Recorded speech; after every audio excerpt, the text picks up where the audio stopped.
Hey guys, it's Sam Limon, and in today's tutorial we're going to be working on our independent advertising brochure.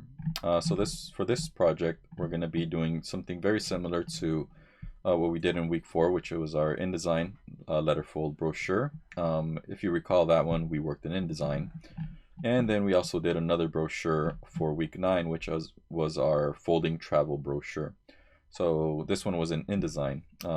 And what we're actually going to do is we're going to pull the template from that file, use that as a jumping point, and start off building a brochure. I'm going to show you how to build the template that matches with it in Photoshop. That way we are going to import Photoshop elements. So we're going to build essentially a background in Photoshop, and then we are going to set our type, anything like that, headlines and stuff like that in InDesign. So let's go ahead and start off by going into our folding travel brochure folder for that project. So I'm going to open up my working folder. So I have my folder here named Sam Limon.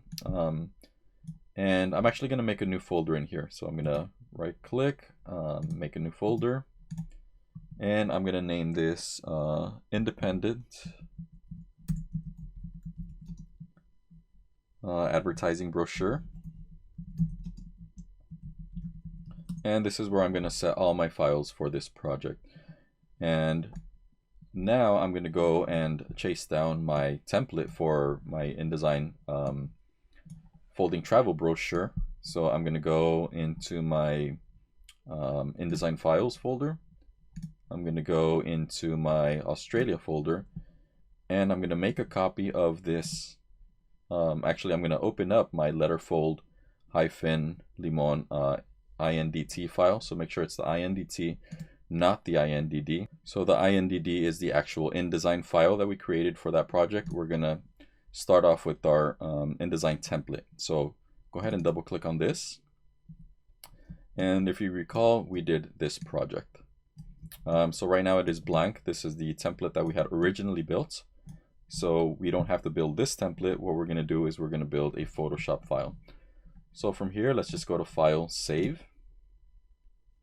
And then let's go ahead and navigate to our folder that we just made. So it's going to be our independent advertising brochure.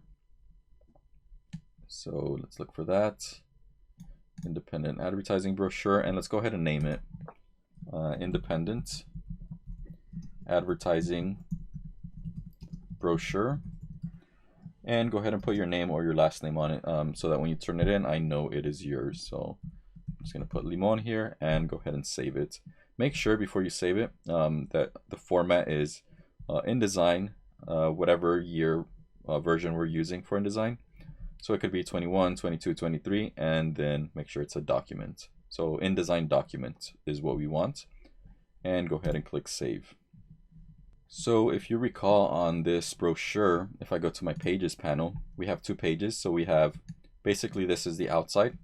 And if you remember, we had set the gutter here with the labels. So what page is what? So the outside left panel, fold in, outside center panel, mailing area. Now we're going to leave all that the same, just so that we know pages 1 through 3 are going to be our outside of our brochure.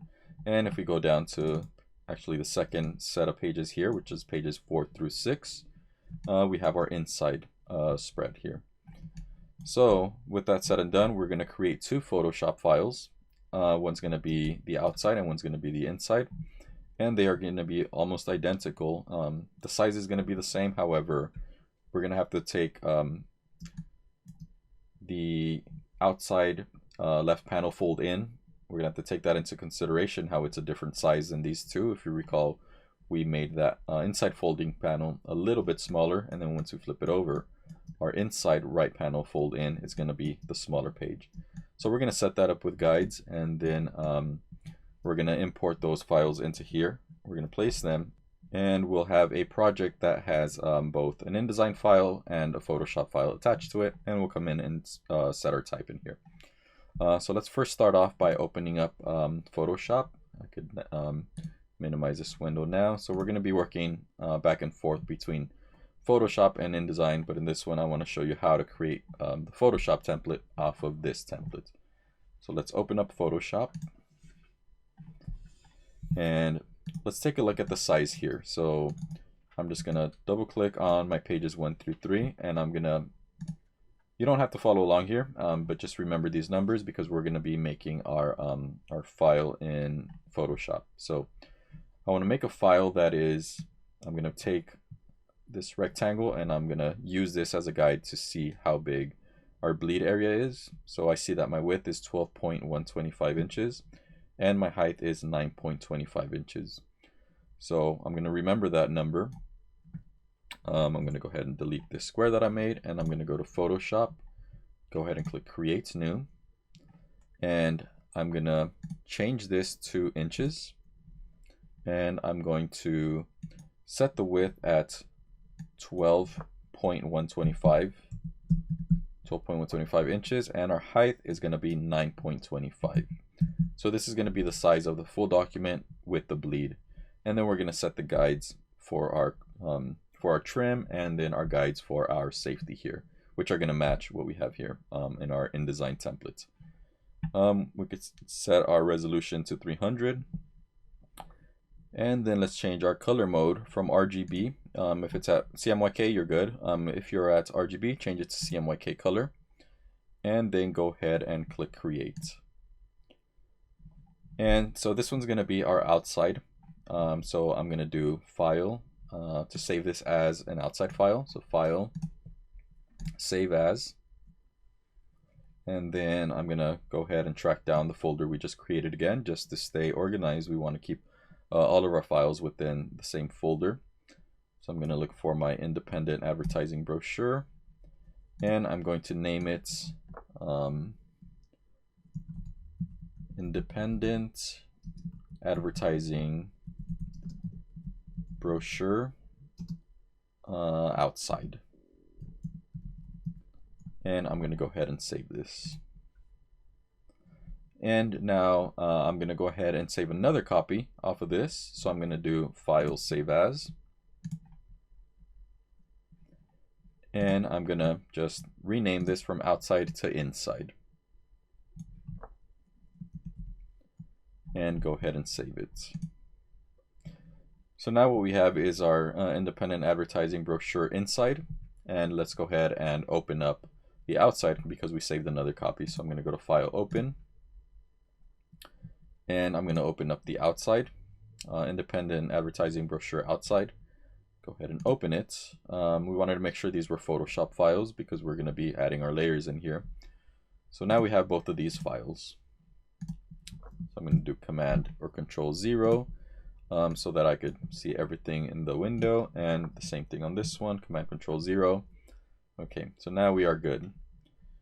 Now we are going to do our 1/8 of an inch bleed in here. So this is going to be our actual trim size. So I'm going to do this to both of these files. So I'm going to go to View, New Guide Layout. Make sure it's New Guide Layout, not New Guide. So New Guide Layout.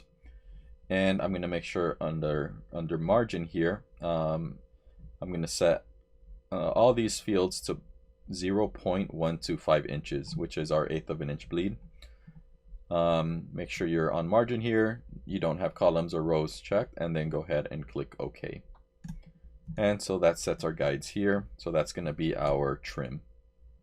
And then past that, it's going to be our bleed area. Let's go to that was the inside brochure. Let's go to the outside brochure. And we are going to go to,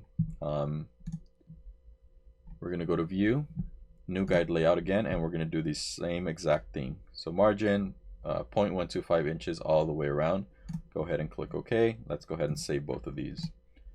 So the first initial setup is going to be a little bit repetitive since both of these are going to be very similar. But once we do the outside fold in or inside fold in, those are going to be pretty much swapped on the opposite sides. So what I'm going to do is I'm going to go to my InDesign file to start getting some numbers here. So I'm going to click on my rectangle tool. You do not have to do this. You could just follow my numbers. But if you want to see how I set it up, then you could follow what I do. So I'm going to start up. I'm going to zoom in a little. I'm going to be working on my outside file first. and I'm going to click on this left bleed line and click and drag from there all the way to this first fold, and that is a width of 4 inches. So I'm going to delete that, and I'm going to go back to my outside brochure. And so since my 0 is at the left here, what I want to do is I want to create a line that is 4 inches in. So I'm just going to click and drag from the left ruler, click and drag, and I'm going to go to 4 inches exactly.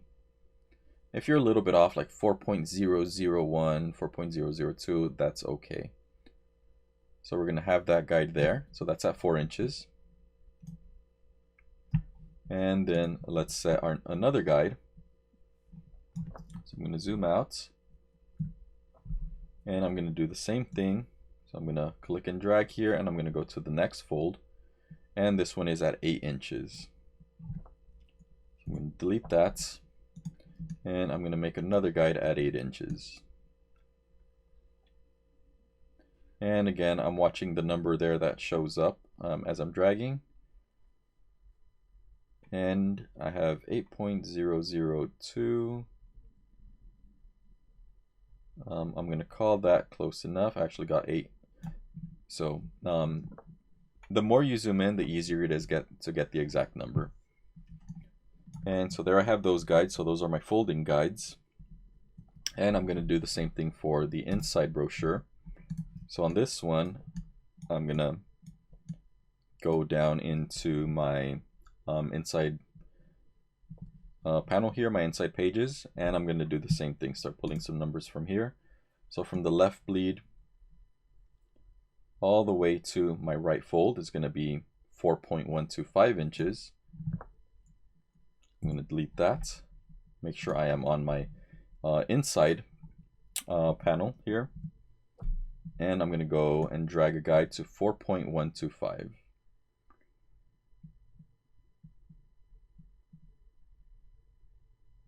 And I'm at 4.126. I'm going to call that close enough. And I'm going to go to the next one. So you don't have to follow my, again, you don't have to follow the squares that I'm doing here, but just so you have an idea of how I'm getting my numbers. And the next guide is going to be at 8.125 inches. So I'm going to zoom in a little bit more here, make sure again I'm on my inside brochure here. So it was 8.125, so I'm going to click from the left ruler and drag into 8.125. And I'm at 8.124, close enough. So now I have my guides here. And I'm going to go ahead and fill this just so I have some color here. So I'm going to go to my layers panel, and I'm going to make a new adjustment layer at the bottom with this icon here. And I'm going to do a solid color. And I'm just going to click and drag on my color picker here and go somewhere here, somewhere like a middle gray, just for the time being. Click OK. And I'm actually going to drag this layer and take it over to my outside panel and drag it in here as well. So now I'm going to save both of these files. Command or Control S. So now what we're going to do is we're going to place these files in our InDesign file. So I'm going to go to my InDesign file, make sure I know where I'm at. I'm on my first through third pages. So this is going to be our outside spread. So I'm going to go to File, Place, and I'm going to look for that outside Photoshop file. So I'm going to navigate to my Sam Limon folder. So this should be your personal folder, and look for our Independent Advertising Brochure folder, and then go ahead and select the matching Photoshop file. So this is going to be the outside. I'm going to select it, click Open. I must have had my options, import options checked on. We didn't need them. I'm just going to click OK. If you don't get that pop-up, that's fine. And I'm just going to click anywhere, and then I'm going to click on my selection tool, and I'm going to drag it so that it snaps into my bleed right here, because we did include that bleed. So I'm going to zoom out, and you see it matches it perfectly. And now we're going to go to our 4 through 6 pages, and we're going to do File, Place in here, And if you notice, this is our inside panel. So we're going to go to File, Place, and we're going to choose our inside panel. And so I did have my Show Import Options checked. So I jumped the gun on there. I did a little too fast. So we could turn that off. We don't need it. And go ahead and click Open. So now we don't have that Import Options box coming up. So now again, we just place this one in here. And I'm going to zoom in and drag it so that it snaps into our bleed lines here. And now we could zoom out and we see that it is perfectly in its position, and our guides are going to be matching the guides here. So let's go ahead and save this file. And let's go into our layers panel. I'm going to rename this first layer background. So double click on layer 1. I'm going to name it background. And go ahead and click OK. And I'm going to go ahead and lock it, and I'm going to make a new layer. So click on create a new layer, and I'm going to name this type, and click OK. And then we'll see where we get with this, but that's going to be our type layer. And let's go ahead and add another layer. We might use it, we might not. We'll see where we go. And I'm going to name this graphics or images. So make graphics hyphen images, and go ahead and click OK. So we just want to make sure we're on our correct layer when we start bringing things in. So another good time to save. We're mostly going to be building our background here in our Photoshop files, and then it's up to us if we want to set images in our Photoshop files, or bring the actual images into our InDesign file. So I'll actually show you both, and then we are going to have our type here, because that's generally what is done. Well, when you get a template like this, you have to create your Photoshop files to bring it in, and at the end you create a PDF, which is what we're going to do. Okay, so now that we have everything set up to start, we can start thinking about what kind of a brochure or pamphlet we're going to create. So you could start thinking about, just to throw out ideas, maybe like a school advertising its classes, a dance studio with information about its lessons and location, things like that. Maybe a martial arts studio, a real estate agency, a school fundraiser with the items they're trying to sell. Maybe like a wine tasting, a winery tour or something along those lines. A daycare showing information about its services. Maybe like a spa resort and the packages that it includes, a whole experience or things like that. What I'm going to go ahead and do is I'm going to create one based off of exotic or classic car rental business. So if you guys know me, I'm a car guy, so that's what I'm going to do in this demonstration. So I'm going to start thinking about the layout. Maybe I'll do a sketch, and we'll see what type of information I put in here. So some of this is going to include some research, maybe some information that you could pull from an actual website. If you do something along the lines of like botanical gardens and some information about it, you go and find an address, you find a small map, any imagery, any of the text that you want to place, the information. So that's what I'm going to do with my classic car and exotic car rental business. And I'm going to start it from scratch, so I'll just do some type in there. Maybe I won't do a logo. We'll see if I find something. But we'll try to lay it out the best we could. So I'm going to go ahead and start with my outside panel. So my independent advertising brochure outside file. Just because this is going to show us on the right hand side, we're going to have basically the front. This is going to be the front, this is going to be the back, and this is going to be the inside folding panel. So I'll start with that, so I could start laying out my elements here on this area. So one thing we could do is we could just do a quick Google search just on brochures, and you could start seeing some layouts. So I'm going to do Google search, and you can start seeing there's some cool layouts here, some cool graphics, some infographics, a lot of information. So you could follow something along these lines. You could create something simple like this, these panels here. So you could think of a theme, based off of some research. And then you could start laying out your information as you see fit. So I'm going to do a little research here and see if there's something I like, and then we'll be back shortly. So let me show you guys where my search led. So I found this pretty cool brochure. What I really like about this is on the outside spread, basically the front and the back, we have one image spanning across both of these. So I thought that was pretty cool. And then I'm going to go ahead and do something similar here. Some information in the front, the back, and more information with maybe an inset here on the outside fold in. And then let's see, I kind of like this layout. This is just a car rental flyer. I kind of like the layout with the name of the car, some information, and I'm going to mask some cars out. I'm really liking the gold here. So this one I'm choosing for the color. I feel since it's a classic cars, exotic cars, it's a little more upscale, so I'm going to do something like that.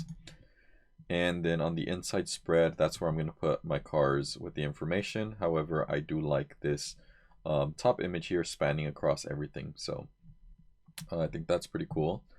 And this other image, just kind of the layout again with the car, the price, and then some information on it. And then I have a few sites, maybe so I could, choose some information, some paragraphs, some text along here. Just some random stuff. Maybe I could pick up some images. So we'll see where I go with this. This is another cool color, so I might use this as an accent color. So these are actual websites. Maybe I could find some cool images here. Some more information if I go to like the about page. Maybe I could pull paragraphs or stuff like that. And the same thing, just a couple more sites where I could pull information. So let me go ahead and I'm going to go ahead and do just a sketch. So if we refer back to our movie poster, I'm going to go ahead and do a sketch. So let me start with my outside layouts. So let me zoom out, and I'm just going to choose a brush with black. And I'm going to make a new layer. I'm going to name this my sketch layer. And it's going to be a little sloppy. I'm going to make my brush size a little smaller. So by now you should be a little familiar with the shortcuts. I'm using my left brackets. And let me go ahead and make it smaller still. So I'm probably going to use on my outside spread maybe this much, where I'm going to put a car in here. So this is going to be maybe a little bit more. Let me undo this. Roughly like that, and I'm going to have a car. Don't mind my sketches. Maybe something like that. And maybe a logo here. Remember, I don't have to follow this exactly. Maybe the name of the business or something. Some information here, a little bit more here. Maybe address in the back, phone number, website, things like that. And then maybe my inside fold here could be like, a headline here. This could be a headline. Some information, maybe a image of a car here or something. And then maybe another headline and some more information. So I'll figure this out as I go. So again, you're going to have to come up with all this information.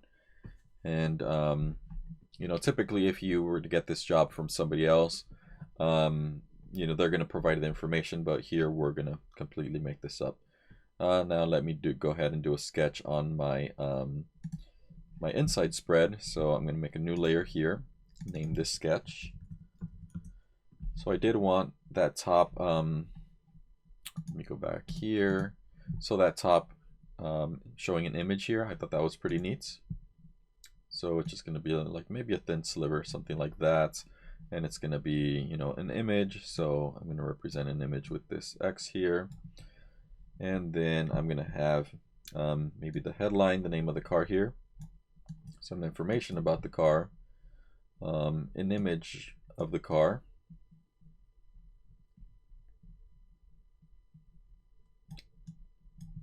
And maybe like some price details down here. And basically I'm going to repeat this over and over. So I'm going to make a selection of this. And I'm going to do Command C, Command V. And I'm going to duplicate it down here.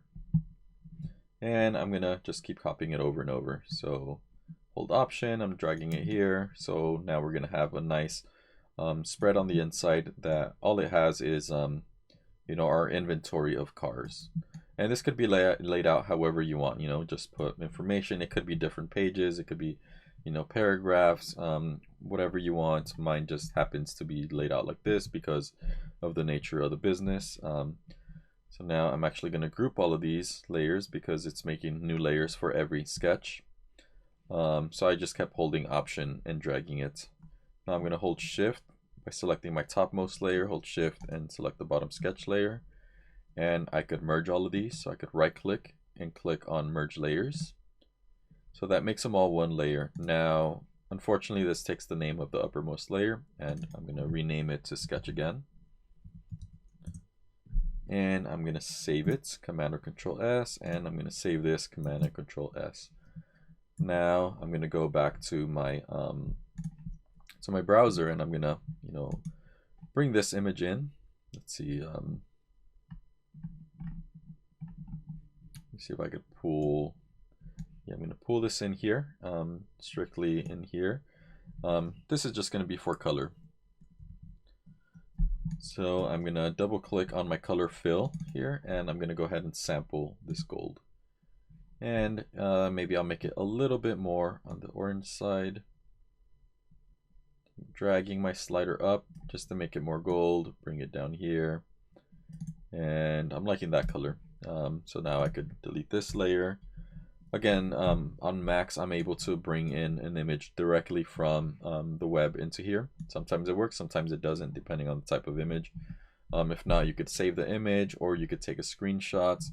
If you want to take a screenshot of something just to bring it in real quick to pull the color, you could always do that.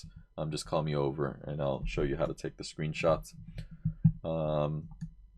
So yeah, so now I have my color here. Let me double click on this. On this layer color fill, and then I'm going to copy this color code, Command or Control C. Okay, come back in here, and I'm going to change the color here as well.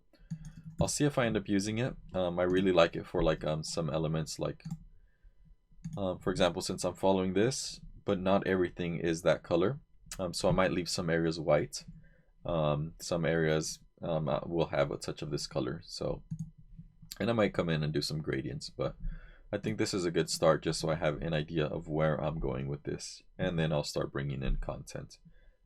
So let me go ahead and save this, Command or Control S, save this one, and now every so often let's go back into our InDesign file, and if you notice we do have our warning that this has been modified. So I could click on the warning, or I could go into my links panel as well, and it shows me here these warnings as well. So I could double click on them, and that's going to update what I created on my Photoshop file. And then I'll go ahead and save this. So let me go back to my Photoshop file, and I'll start creating some of these pages. Okay, so at this point I have to start looking for my images. So I'm going to start bringing in some cars here, and I'll start doing some masking. So I'll show you the photos first. You know, this is going to take a Google search or Unsplash, Pexels, wherever you can find some images. Just make sure they're high quality, and we'll bring them in. So I'll show you what I'm going to do.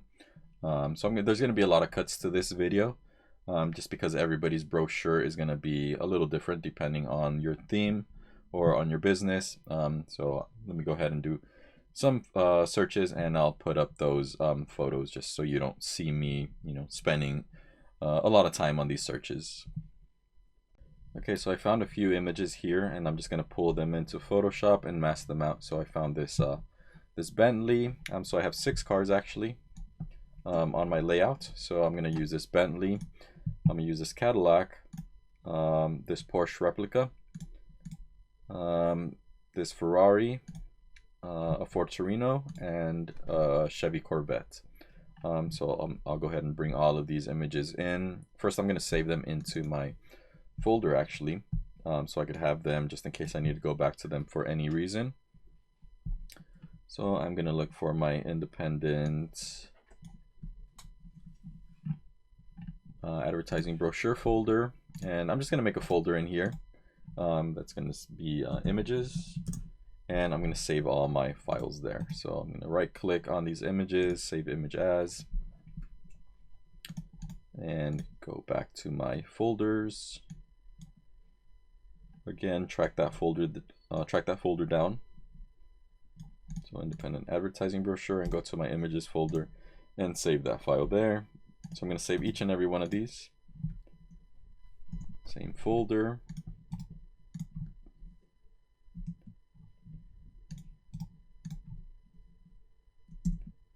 And your files could come from a website. Your images could come from a website. They could come from Unsplash, Pexels, you know, websites like this, depending on your business once again. So now I'm gonna just go to Photoshop and go to File, Open,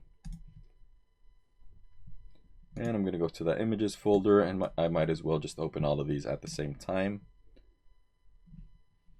So I'm gonna pre-mask them in here, and then I'm gonna make them smart objects and bring them into my brochure.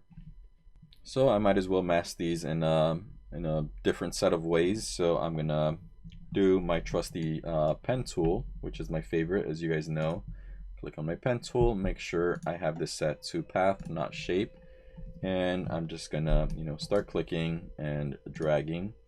So by now you guys should have had somewhat of some experience with the pen tool. So go ahead and mask.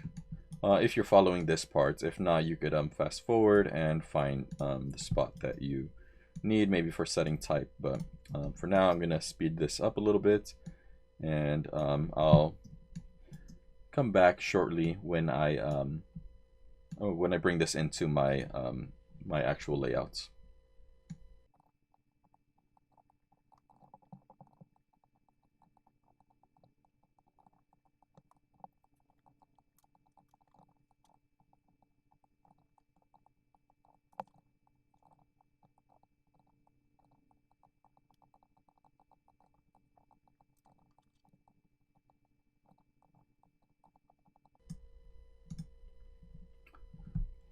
So once I complete this, I could right click and then make this a selection, and I'm gonna do just the 1 pixel feathering radius. So that's gonna feather the edge very slightly. Click OK, and I'm just gonna make a layer mask here, and then maybe 1 pixel is too much. I could see it's a little too blurry, so I'm gonna undo, right click, make a selection, and I'm gonna do 0. So the reason why that 1 pixel looks a little too much is because I thought this was a higher quality image, but it's a 72 pixels per inch. I do really like the images, so I'm going to keep them, but normally you would want to work with something a little bit higher quality. So I'm just going to make that a selection with the 0 pixel radius. So that's just going to be your call when it comes to masking. And let me click on my making a layer mask. Now, if you see, it masks away the actual car. So I could just select the layer mask and do Command or Control I to do the inverse, and so that inverse is the mask. And then I'm gonna go ahead and rename this. So I'm gonna name this, I'm not quite sure of the year, so let me go to my website. I know it's a Porsche Speedster replica. So let me find this 57 Porsche. So that's what I'm gonna name it. So 57 Porsche. Press return or enter, and then I'm going to right click on this layer, and then I'm going to convert it to a smart object. So there's a few benefits to this. Now it's a Photoshop file within a Photoshop file, and I could drag this file. Let me actually open up my independent advertising brochure, the inside spread. Let me drag this out here, so I have it on the side here. And then I'm gonna go navigate to my 57 Porsche, and I'm gonna drag this into this document. And so here's the benefit of having a smart object. I could do Command T on it. Right now it's at 24%. So even though it comes in small, you know, I could resize it any size I want. Press enter or return, and you know, it's still going to be high quality within here. And if I ever wanted to go back and remask, like for example, if I want to get rid of the sky in here, I could double click on this and it'll take me to this image, and I still have the background if I wanted to check. So I'm just clicking shift and selecting the layer mask, and I could do Command W. I don't want to save it because I didn't do any changes, and I have my smart object here. And right now I could see my sketches above because I have that turned on. So I was wondering why I couldn't see my goldish background. So I could see if I select this, because my opacity went down to 0%. So I just must have done like a shortcut on my keyboard that took me probably when I pressed 0 or something. So take that back to 100%. Now let me resize my Porsche. Command or Control T and scale it down to roughly this size. It doesn't have to be exact, but then every other card that I bring in, masked in, I'm gonna go ahead and try to match it there. So let me turn this off. So that looks pretty good. And I'm gonna just continue masking my cars away. So let me go ahead and save this and go back to another car. I can now go back and close this Porsche image down. I no longer need it. I'm not gonna save it, and again start masking another car. So let me go ahead and do this one. Let me see if another tool works. This is the reason why I always go to the pen tool, because I'm in full control of my selection. However, it could get a little hard to use. I say just keep practicing with it, and it'll become your go-to tool. Let me go ahead and try maybe the magnetic lasso tool, and let's see what type of results we get with this. So I'm just going to click here and start dragging away, and I could already tell I'm not happy with it. It's not doing a super crisp job here, so let me go a little more, and who knows, we'll see if I keep it or if I decide to scrap it. When you have edges like this where it's high contrast, for example, the light blue sky against this dark part of the windshield here, the top part of the windshield, it does a really good job. But once you start having colors that are closer, such as this light part of the red here, you could see how it ate away into this area. So I could always come back and fix that. So let's see what sort of result we get.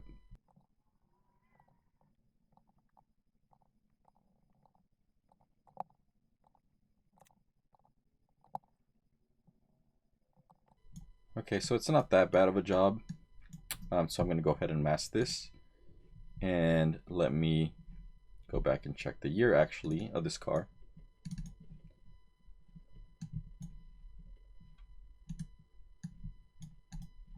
So I'm going to leave these pages open because they have some information that I'm going to use, so I'm going to keep that. So this is a 82 Ferrari 308. I'm going to type in 82 Ferrari 308, and then I'm going to right click and again convert it to a smart object, and I'm going to bring that into my inside spread. I'm going to zoom in, go to my move tool, and bring it down here. Now I could probably arrange these a little bit later. Maybe I want it about the same width as my Porsche. So Command or Control T, scale it up, bring it down, press return or enter. So now I have another one. Let me go ahead and save this. And I could go ahead and close this file down now. Command or Control W closes it, and I am not going to save it because I have it here. And off to the next one. So on this one, let's see if we could select it maybe with this object selection tool. So let me click and drag and make a selection over the whole car. And I notice it does a semi-decent selection. Has a little trouble down here with the with the tires just because it picks up the shadows. So we could come back and edit that a little bit later. Or actually what I could do now is come back with a different tool, maybe my quick selection tool. And if I zoom in, I could hold Option to subtract, and I could subtract a little bit here, a little bit here, maybe right here. I'll add a little more here. So you could use these in combination as well, some of these tools. I could get rid of this space. So I'm going to make my brush a little bit smaller. Hold Option or Alt. That takes that area away. Let's clean this wheel up a little bit. Let's add a little bit more here to the mirror. Subtract a little bit in here, right underneath the mirror and between the mirror and the body of the car. So Option, click and drag. I'll add this.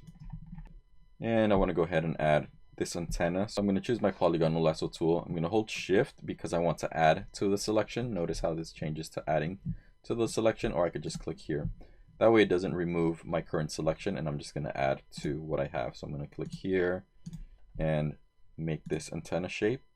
Now once I connect it, it adds this shape to it. So you could, like I mentioned, you could use these in combination. Let me zoom out, and I believe this is a 59 Corvette. Well, yeah, the plates say it, but let me double check. And yes, it is a 59 Chevy Corvette. So I'm gonna go ahead and make my layer mask for this car. Rename it 59 Chevy Corvette. Make it a smart object, and go ahead and bring this image into my my advertising brochure. So let me make my window a little bit bigger so that I could take this in here, and I'm gonna select it with my move tool, maybe scale it up a bit and put it over here. And now let me go on to my next one. Close this page. I'm not going to save it. Then I'm going to do my Torino. So I believe that is a 69 as well. Let me go ahead and double check. Yeah, 69 for Torino. So I might as well just name it now. 69 Ford Torino. And while I'm at it, since I'm adding the make and model for the Porsche, I just wrote down Porsche, so I'm gonna go ahead and rename this Porsche Speedster. Press Return or Enter. Now let me go back and mask this car. So on this one, let me go ahead and choose my quick selection tool. And remember, this is the first tool we used when we created our CD music artwork. So I'm just going to click and drag, and that's going to make a selection. If you notice right away, it picks up the darkness from the shadow underneath. So we're going to have to come back and remove that. So this one, I could already tell, I'm just clicking and dragging. I could already tell it's adding a lot of things that I don't want. So it's going to be one of those that I don't use often. Let's go here, add a little bit of this part. Make sure I pick up the headlights and the grille.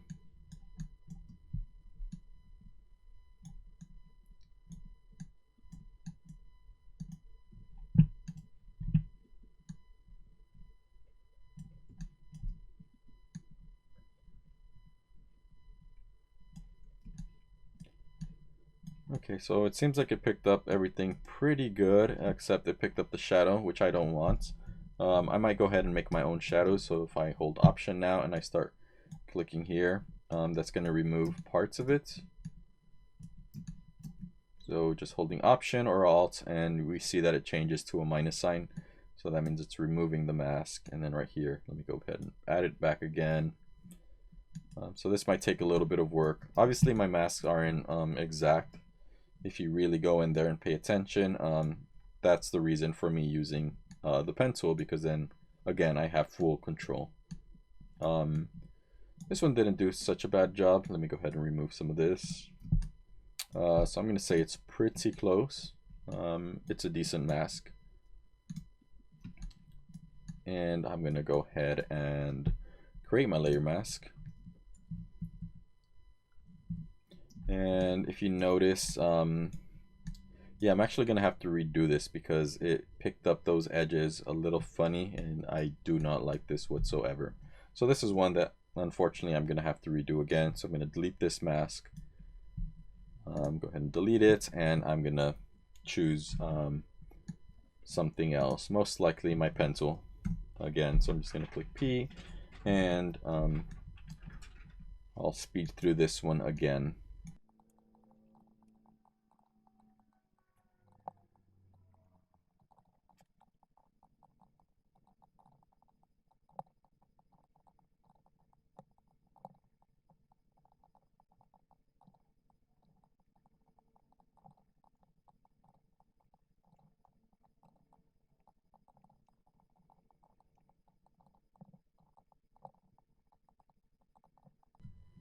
Okay, so once I get to the end here, I could connect it. I get that little circle icon, drag a little bit, and now I'm going to right click, make this a selection, 0 pixel radius, click OK, and I'm going to go ahead and add my layer mask. And then on my layer mask, I'm going to go ahead and do Command or Control I. So now I have that very nice clean mask, as opposed to what I got when I did the quick selection tool. So again, I'm going to make this into a smart object and bring it back into my other file. Command or Control T, and I'm going to roughly scale it up to the same size as the other one. So I have this here. And I'll worry about aligning these later. Also moving them around. Like right here, for example, I have two red cars side by side. Maybe I don't want that. Maybe I want it, you know, on a separate panel. So we'll decide all that when we put all of our cars in. So now let's go ahead and close down our Torino masking page, masking tab, and don't save that, and we'll go on to our Cadillac. So far I'm liking obviously my pen tool. My magnetic lasso tool seemed to work okay. Our lasso tool is not going to be the best because we want, you know, straight edges on something like this. It might work for your case depending on what it is.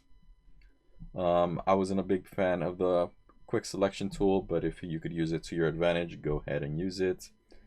And again, if you recall, the magic wand tool just selects a complete solid color. So that's another way to go about it. So yeah, just play around with the selections. Obviously these rectangular marquee tool, it's not going to work because we do not need to select a rectangle or any of these. So practice with these different ones.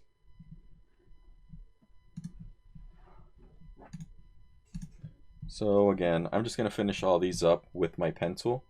At this point, I'm just going to fast forward, go through all of them and bring them all in. And you could see the quick selection as I make it.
Okay, so now that I have all of my cars in, I'm going to make a few changes here.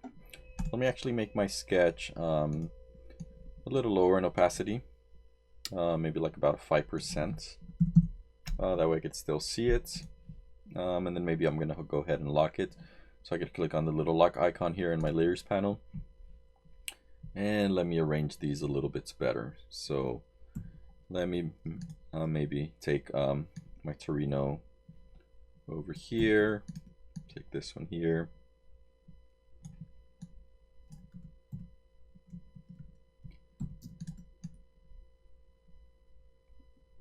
So this way they're a little staggered, you know. My dark car is here, another one's on the opposite side, reds are on opposite, and then I have these. So I think I like that layout a little bit better. Move this a little higher, and let me go ahead and save this. And the next thing is I want to worry about my selection up here, my image. So let's go back to my reference that I did. I could also go, actually I accidentally clicked on my Adobe InDesign, but I have to remember to go back and update this, my links panel, so I could update this image every so often, just to see my layout here. So I notice my Cadillac is just going a little bit past this margin here, so that one's gonna have to bump to the right a little. Maybe I want them at the same baseline, so it might have to come down a little. So I could set some guides there in Photoshop as well.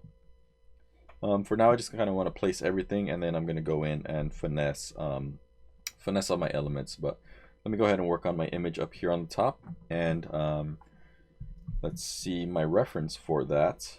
I'm going to go back here. I forgot where I had that, but I'll find it somewhere. Here it is. So I can see it just has like a stroke that's magenta, so I'll see what other color I use on mine. And then it looks like it's just a blend of two images side by side. So I'm going to try to do something like that, but instead of, actually they're not blending it, they just have like a line. Let me try to zoom in. Does not work. Let's try to find this. So we could tell that this image, it's just two images side by side, but I'm going to do a little feather blend there. That way we have something that, you know, kind of blends into another. So I really like the idea of like this interior shot of a car, and then we'll see what else. I mean, this looks like it's either a gas cap or something, or a wheel of some sort. A little hard to tell, but maybe an accent piece like that, you know, part of a grill or something neat. So again, I'm going to do a quick search and I will be back. Okay, so here I found a couple of cool shots that I like. So I'm a big fan of Mustangs, so I found this really nice interior shot of the dash and steering wheel. And I'm also gonna place this interior shot of a 1930 Duesenberg. So I'm gonna download these images, again, place them in my images folder. So save that one, and I'm gonna download this the image of this Mustang. So this one is from Unsplash. The other one I just did a web search and I found a lot of cool shots. So so I'm gonna open up my my folder once again. Let me go to my Finder, go to my images folder, and I'm gonna get this image that came into my downloads folder. So drag that one here, and let me go ahead and bring both of those images in to Photoshop. So I could drag them into Photoshop, or I could just go to File, Open within Photoshop. So I'm going to try to work with smart objects in this whole file. That way we don't lose any quality. In past projects we have not really been doing much of smart objects, so in here I am going to go ahead and do that. So let me go ahead and make a box where my two images are going to live here on the top. So I'm just going to go ahead and click on my rectangle tool. The fill and stroke don't really matter yet. If I decide to add a stroke, I'll go ahead and add that after.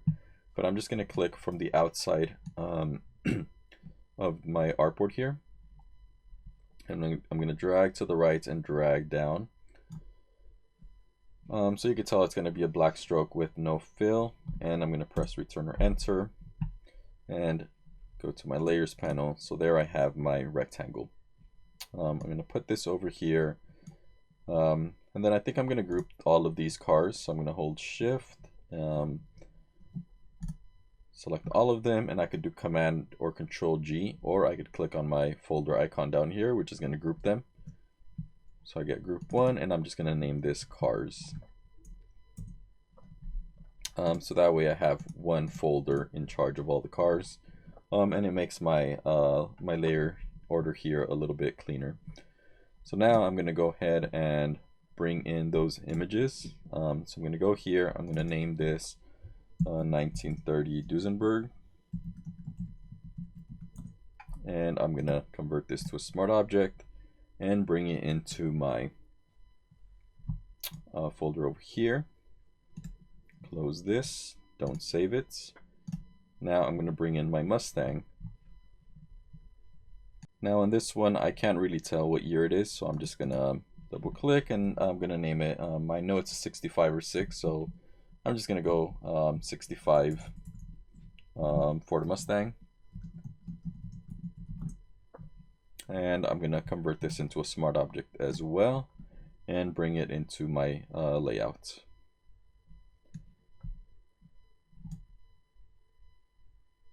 And we can tell that image is huge. Obviously it came from Unsplash, or Unsplash. Or so if you bring in a photo from Pexels as well, then you're going to have these super high resolution images, which is essentially what we want to work with. We don't always have the chance to, so we're working with what we have here. So this one is one of the better ones. Let me close this, and now let me do Command T or Control T to resize it. And I'm going to scale it down a bit. And I think I do want the dash, so I'm going to just kind of line it up here where I want it. Press Return or Enter, and then I'm going to scale up my Duesenberg image as well. So I think I want, some of that. Want a little bit of that that dash showing, a little bit of that doors with the chrome. Press Return or Enter. So now what I want to do is take both of these images and clip them to the layer below. So it's going to be my rectangle. So I could hold Option or Alt, and I could just put my cursor right in between the rectangle and the Duesenberg layer. So I could just click right on that, and I get that little image, little icon that's going to show me it's going to clip to that. So now it clips specifically to that. And now I want to clip the 65 Ford Mustang image into the Duesenberg, which is clipped into this. So you could clip as many images as you want, and they're going to clip down to the base layer, which is this. So if at any time I move this rectangle, the images don't necessarily move, but my rectangle is moving. So let me undo that. If I click on any of these images on the same nodes, the image moves, but my layer here where it's clipped to does not move. So I just want to go ahead and make a blend. Let me turn this off and on. So I see that I have just very little image here to the right, so I'm going to actually make my Ford Mustang a little bit bigger. I want to make it extend a little bit further to the right. So maybe something like that, and the same thing with this image. Make it a little bit bigger so it extends past this image just a little bit. Maybe something like this. And now I'm going to go ahead and add a layer mask to this top one, which is the Mustang, because I want to blend it out from here.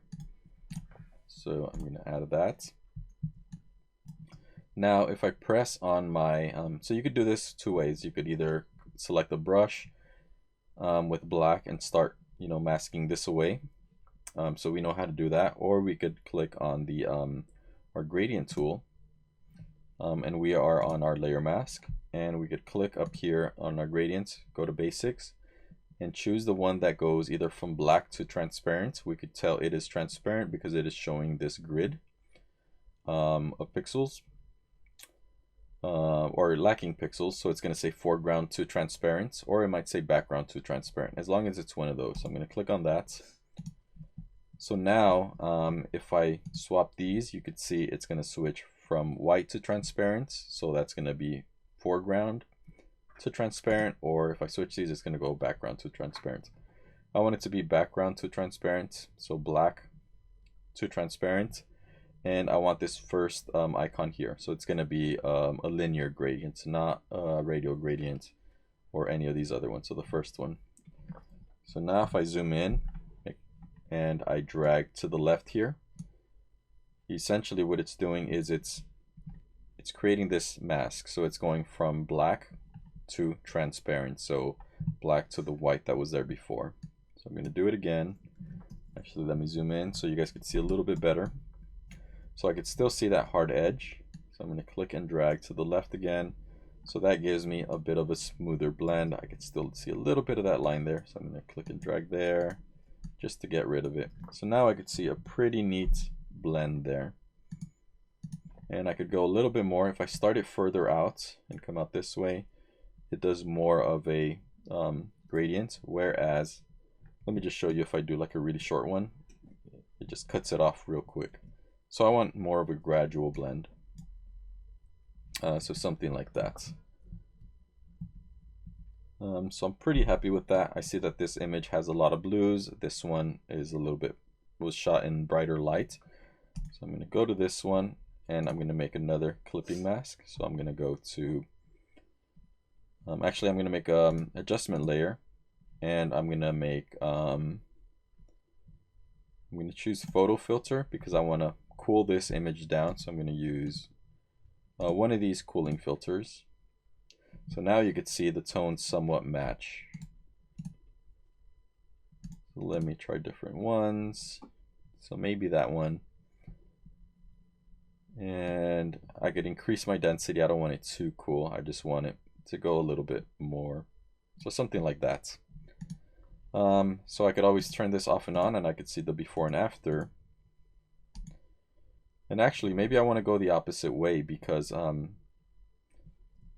this has more warmth. So I'm actually going to delete this and I'm going to make this one warmer actually. So let me make another adjustment layer, and on this one I'm going to do the same thing, a photo filter, except I'm going to do warm, and then I'm going to put this right over this image. So let me turn that off and on. If you notice, it affects everything.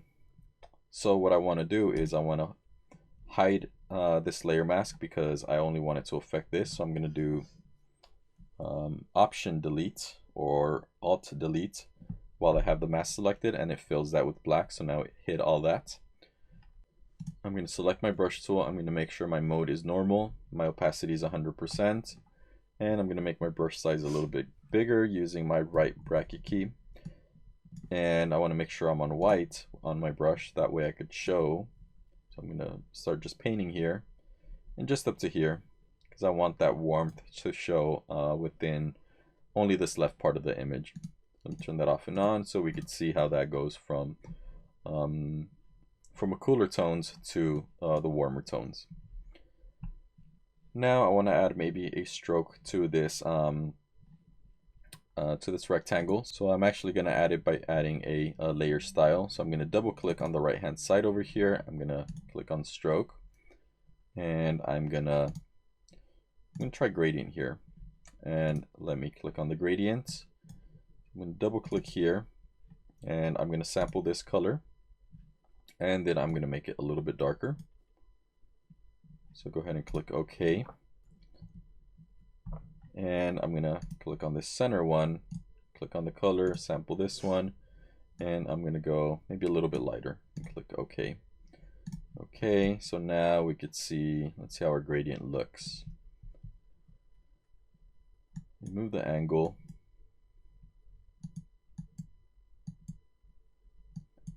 I think I want to add that glow, that gradient to the middle here, so I might need a radial gradient. And let me see my 90% angle.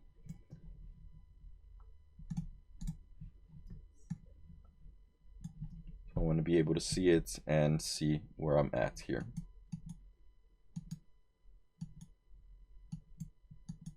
Essentially what I'm looking for is like darker gold edges, and then kind of like a highlight in the middle.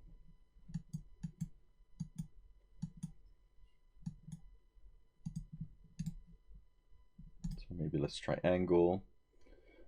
So angle looks like it kind of works, but it's a little too harsh there, so I don't really want that.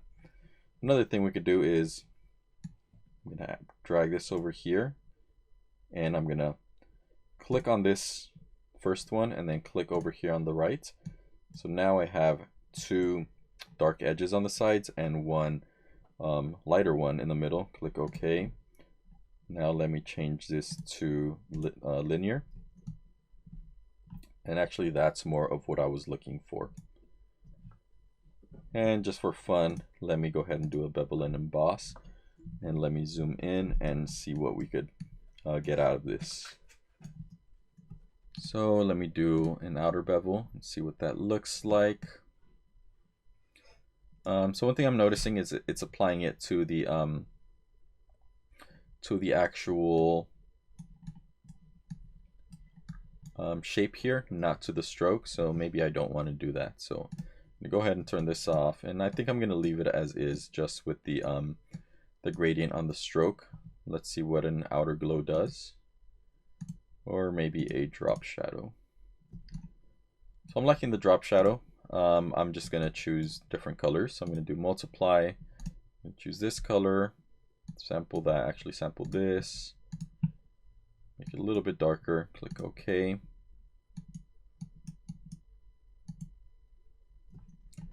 So maybe something like that, and so very minor, click OK. So now we have that pretty neat stroke along there. Maybe let me make it a little bit bigger in size, not too much, maybe like a 13 pixels about. Click OK, and now we are good there. Let me go ahead and save this, and let me go to my InDesign file and refresh it. And there we have the image. We could see what's going to be trimmed off, and so we're getting somewhere with this. It's looking pretty good. So let me go ahead and start lining up my cars as well, and that way it starts giving us room to place our information. So let me go to Photoshop. I'm going to drag a guide maybe right here, and then another one maybe about down here. So I'm going to move these cars down. So if I click on my selection tool, one trick is I could right click on an image, and then I could see the layers right underneath where I clicked. So I have my background fill, my background, and I have this 82 Ferrari. So I could select it there, and I'm going to bring it down to that baseline. Right click on the Cadillac, select it, and bring it down to that baseline. And I'm centering it now, and then right click on this Bentley. So something like that. All of these look like I placed them in a pretty good spot, so I got pretty lucky there. And let's go ahead and save this again. And let's go to InDesign. And I'm going to double click on my links panel just to update those. And I could go ahead and save this. So when I first thought about this, I had thought about putting two different sections here for the price of the car. So one would have been the day rate, and one would have been the weekly rate. But you know, like I keep mentioning, we don't have to follow our sketches to a T. Oftentimes things change, so this is just my creative design change. I'm only gonna do one button here underneath each car, and I'm gonna just give the day rate for these. So I kind of did a little bit of research to see roughly what these cars go for. So I'm gonna go ahead and put these prices now. The type, I want to set it mostly in InDesign here, just because when you create a PDF, the fonts are gonna print a little bit more sharp, a little bit more crisp. So if you could get away with not doing text in Photoshop, that's the best way. Sometimes we're forced to do that. That works as well, but just remember that that gets pixelated. So if you blow something up a little bit bigger than it was intended, then you might lose some quality. Whereas the PDF, it's going to read the actual fonts, and if you make it bigger, that's going to scale with it. So it's not going to be, the fonts are not going to be pixelized. So usually if you have a type that has like a lot of effects, then we want to keep that in Photoshop. But for just plain text, we're going to stick with InDesign. So that's going to be what I'm going to create now, as well as our information here.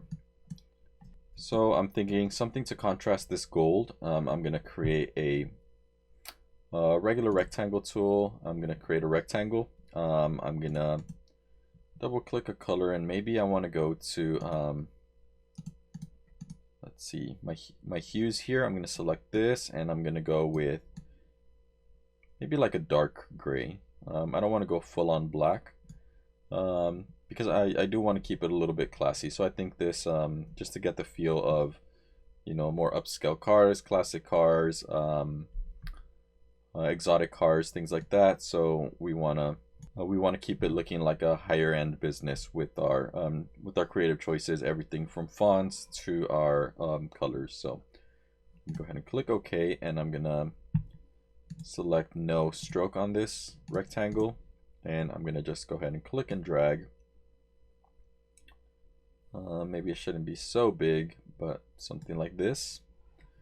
And now I'm gonna zoom into it, and I'm gonna click on my type tool, and I'm gonna click directly on this text. Well, it's not a text frame yet, directly on this rectangle.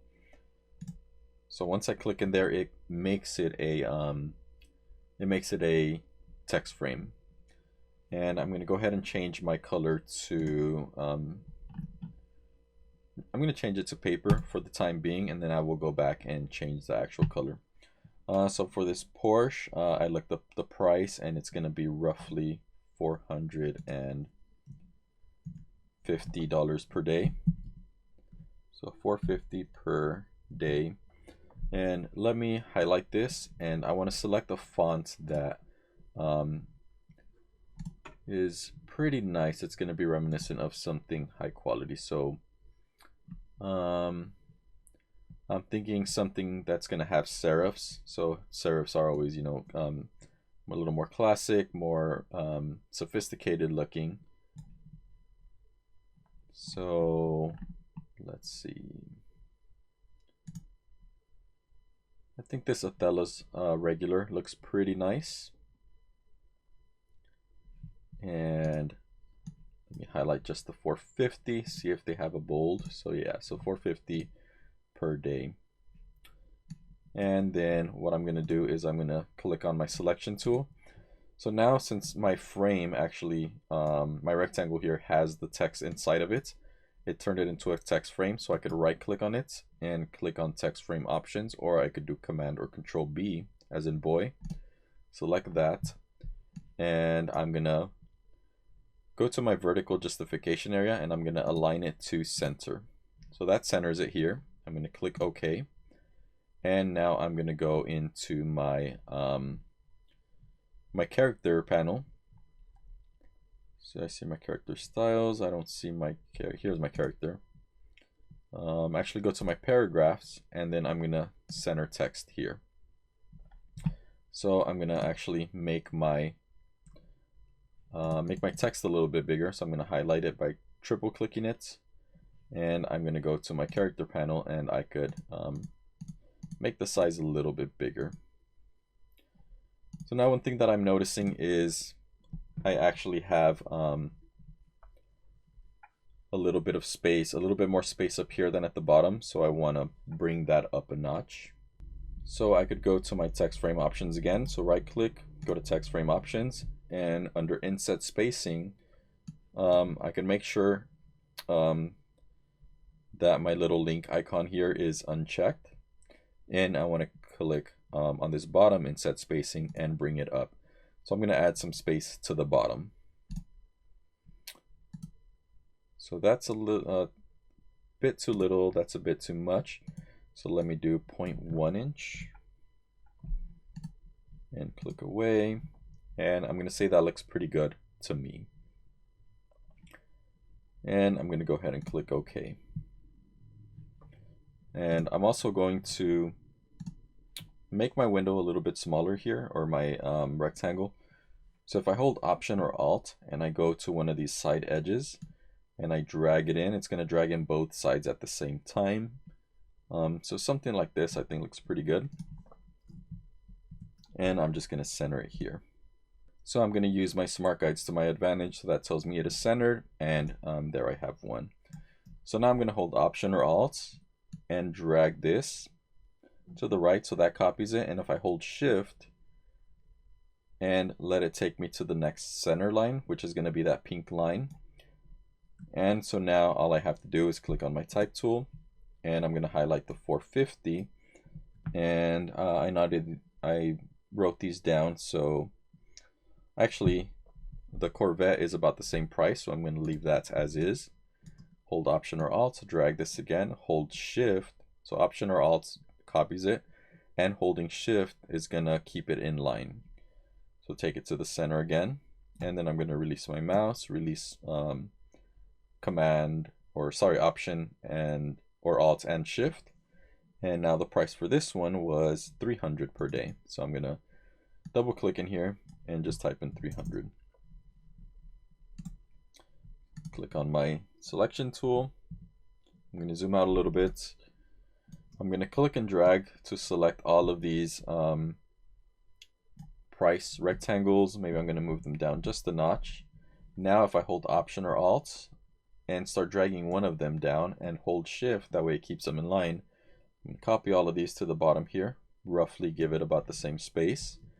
And I'm going to go ahead and type in the prices for these. So the Ferrari was $475 per day. The Cadillac was $275 per day. And the Bentley was $300 per day. So there we go. Now I have all my prices. I can zoom out a bit and go ahead and save it. Okay, so next I could start bringing in some of the copy here. So one thing we have is the title of the car, or the name, your name, and then we have some information here. So I'm going to go ahead and pull some of that information from the website. Again, depending on your project, you might have to make up some information. So, do some research, make it up as you go. But I'm going to show you a couple paragraph styles here, the way to set this up.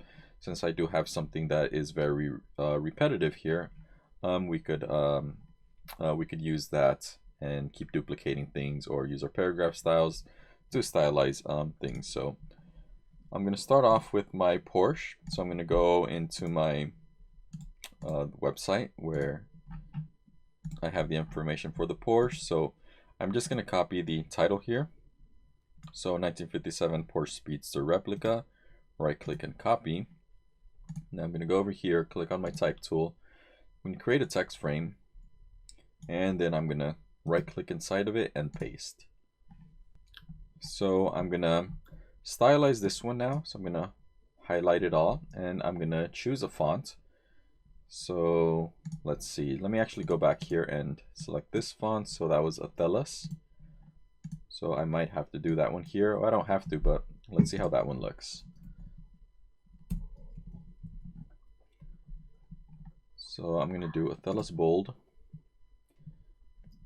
So I actually kind of like how it looks. So I'm gonna go ahead and format this to my liking. So it's the name of the car. I want to make this a little bit bigger. So let's see.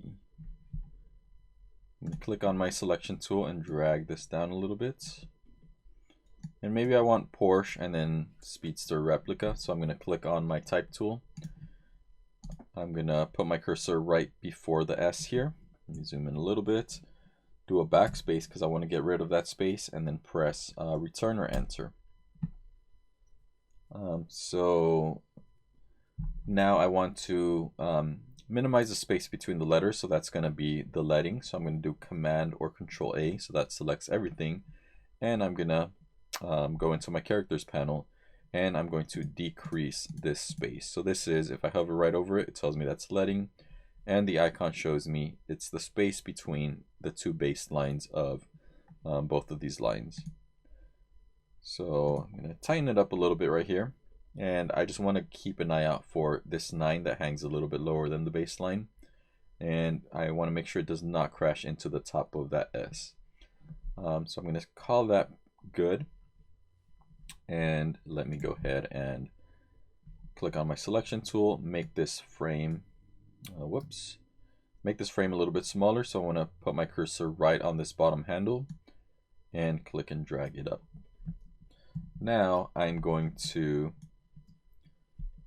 click on my type tool, and I'm gonna end up making a paragraph style out of this. So I'm gonna highlight all of this. I'm gonna go to my paragraph styles panel. So open that one up. If you don't have it, go to Window and Styles and Paragraph Styles, and it'll open that up. And I'm gonna go ahead and make a new style. So this made paragraph style 1. I'm gonna go ahead and double click on this. Double click on the right, actually, in this gray area.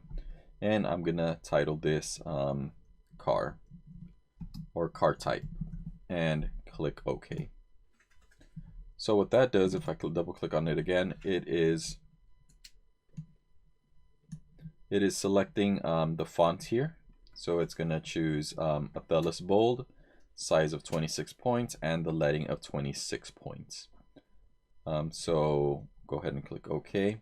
And this is where we could stylize all of this, but we're just making this basic, just with the font and maybe the color. So I'm going to go ahead and click OK.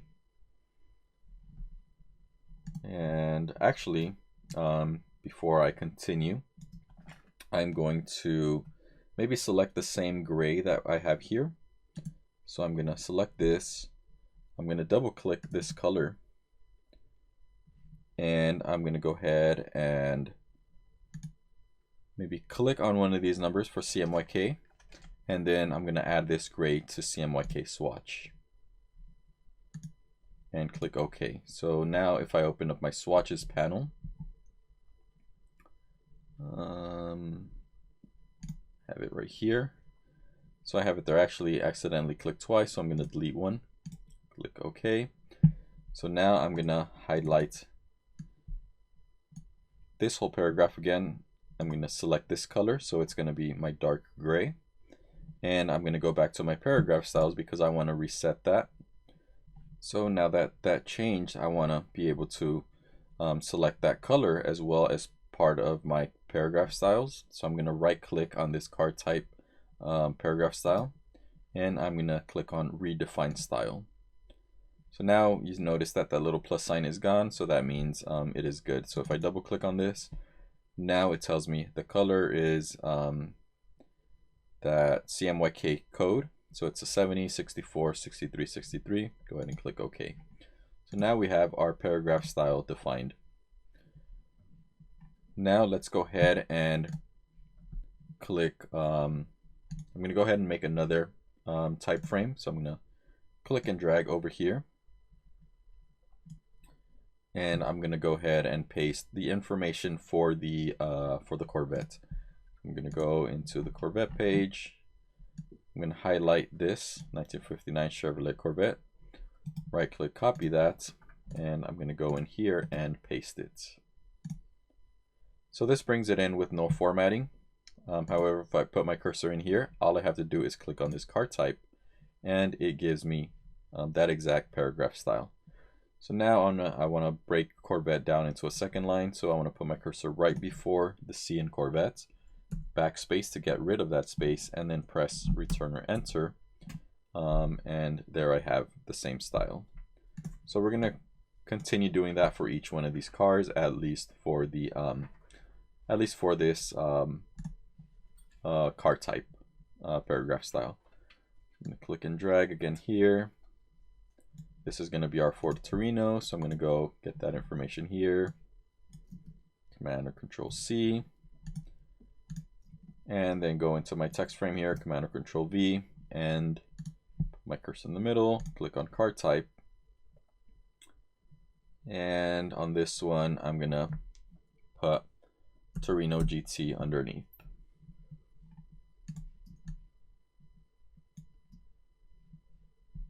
And let's go ahead and continue the theme here. This is going to be our Ferrari, so let's go ahead and get that information.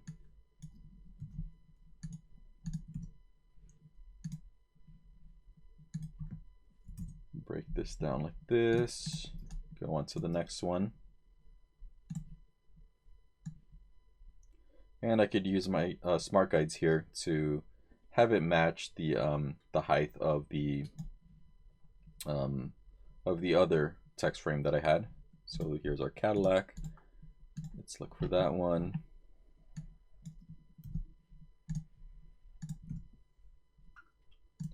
Must have picked up a space there, so I could do backspace, and then click on card type, and I want to send DeVille to the next line, and our last one.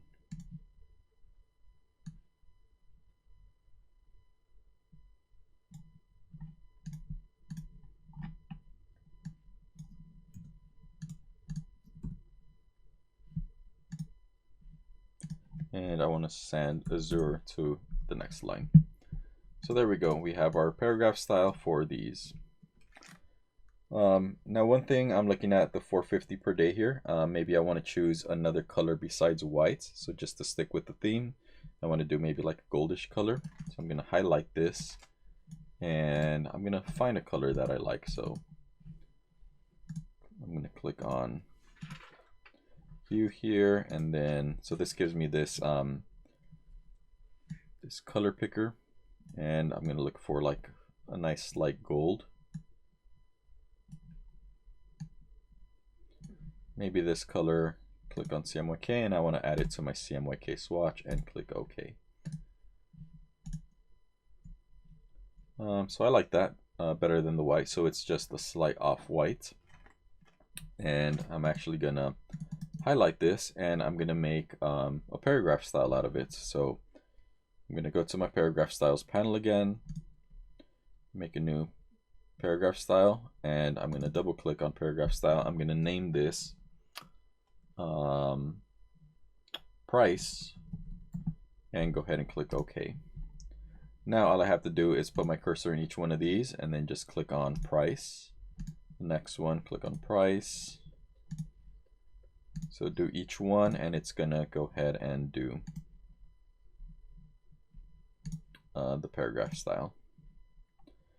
One thing that I noticed that it did was it made all of these bold, and that's okay. It is the price per day, so I do kind of want a call out there. So let me actually move these up a little bit. Maybe something like that, just to give me a little bit of space for my paragraph down here, or some information. And let me make these a little bit smaller as well, and maybe bring them up. I might have to finesse these a little bit and bring this down just for a little separation, but we'll see where we get with the information. So now I'm going to go and look for some more information. So I'm going to look for my Speedster replica information. So I'm going to go look for that Porsche Speedster, and I'm just going to copy this paragraph, and I'm going to go here, and I'm going to make another text frame. So click on my type tool, click and drag, and I'm going to go ahead and paste this. And let me put my cursor in there, do Command or Control A to select everything, and I'm going to look for another font. So just to change it up, just so that we have some contrast here, I'm going to do something sans serif versus the serif headline here. So I'm just going to pick one of our ATC fonts and see which one looks pretty nice. So I'm going to try ATC Coral Normal. So that looks good. And actually, let me make this text frame a little bit bigger. And let me make this a little bit smaller. So I'm going to do Command or Control A and maybe make this 11 points. And so that's looking like I have to move my card down or maybe remove a sentence. So let me go ahead and just add all these paragraphs to all these cars, pretty much as they stand. And if you notice, I added a little bit of space here. So I'm going to keep the same space between these. So I'm going to do Command or Control A here, and I'm going to make a new paragraph style here that is going to pick up our font size, our fonts, and our leading here. So I'm going to go to paragraph styles. I'm going to make a new style and double click this paragraph style one, and I'm going to name this body copy and click OK. So now I'm going to go ahead and click on my type tool, make another text frame matching the one on the left. And I'm going to paste in the Corvette information here. So let's go to our Corvette. This looks like a really long paragraph, so I'm going to copy it, paste it in here. And this one I'm pretty sure I'm going to have to modify because it's just a little bit too long. Let's paste that, put our cursor in there, and let's just go ahead and choose body copy. And let's go ahead and do this for the next one. So as you can see, this starts getting a bit repetitive, but that is just because of the nature of the layout with pretty much 6 sections for the same thing. A car, its name, and its information. So let's look up the Torino. This one has a shortish paragraph, so let's copy that, paste it, Command or Control V, choose body copy. Now let's make another text frame here.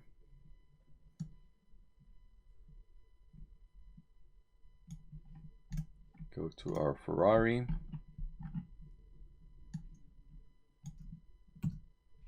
Command or Control C, Command or Control V, and give it our paragraph style.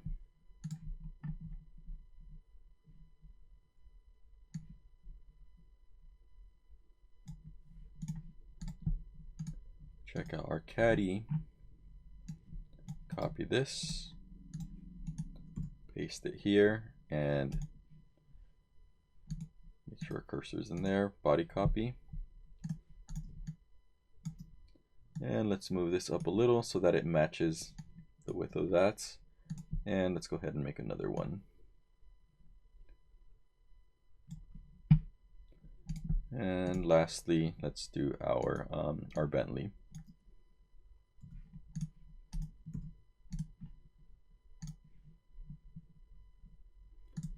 Okay, so if you notice, our paragraphs are a little bit too long, so we're going to have to shorten them up.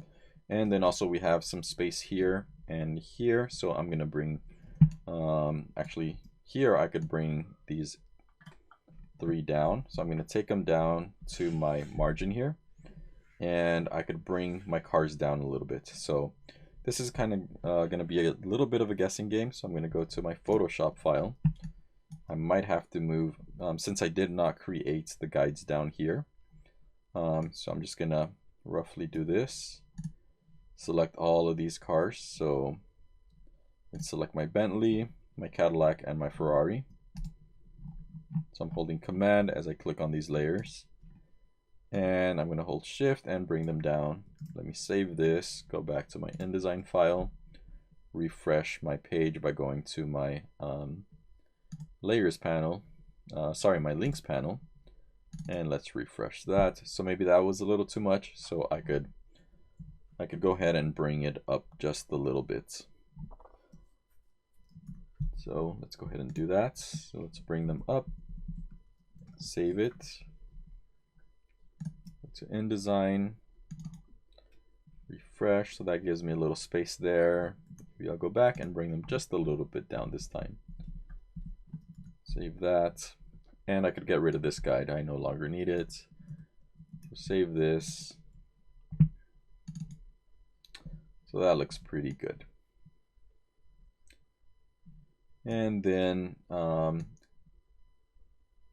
let's go ahead and bring these prices down just a little bit as well.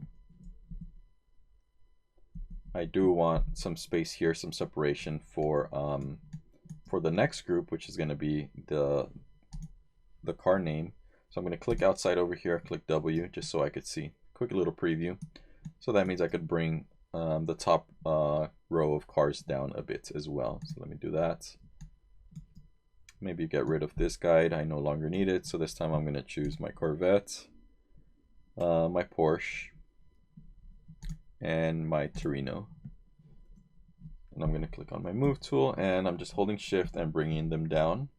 So holding Shift brings them all down at a longer interval, where if I just press my down arrow key without Shift, it just brings them down slowly. So I'm going to do Command or Control say S for save. Actually, let me turn off my sketch. I don't think I need it anymore. So let's save it again. Now let's go into our InDesign file and refresh it and see what we look like. I could bring them down just a little bit more. We see how close these are. And if your images actually look a little blurry like mine, you could always go to View and go to Display Performance and choose High Quality Display. So that's going to give you the sharper images. And you could tell my masking isn't the best there. So that was part of the quick selection that I made, I believe, on that one. But we're going to call it good for our purposes. So I could bring them down just a little bit more to kind of match this where the tires are closer to the price. So let's bring them all down a bit. Save that and go back and refresh our page. So that looks pretty good. So now it's just a matter of shortening our paragraphs. So I'm going to read through them and I'm going to maybe remove a line or two. I could, take the liberty to customize this to my needs. So I'm simply going to shorten the paragraphs. Maybe I'm just going to remove a few sentences and then I'll come back and I'll show you where I'm at with this. Okay, so here I am back with the trimming of my paragraph. So now if you see, I have a nice little paragraph for each one of these cars. So what I basically did was just trim off a few sentences on each. One thing that I wanted to show you was this last paragraph. If you notice, my last word here is California. So we want to avoid these. So this is called an orphan. So it's just a lonely word in a line by itself. So one thing we could do is, we could force Southern to go down, but then we're going to be left with the empty space here. Or we could click on our type tool, select it all, and maybe we could increase the tracking here. So our tracking is going to be over here, or we could go into our character panel. And here we have, this is going to be kerning for individual letters. And here's tracking. So right now it's set at 0. So if I bump it up to 10, it puts a little bit more space over everything. Maybe I want to do 5 and see if that brings it. No, so maybe try 8.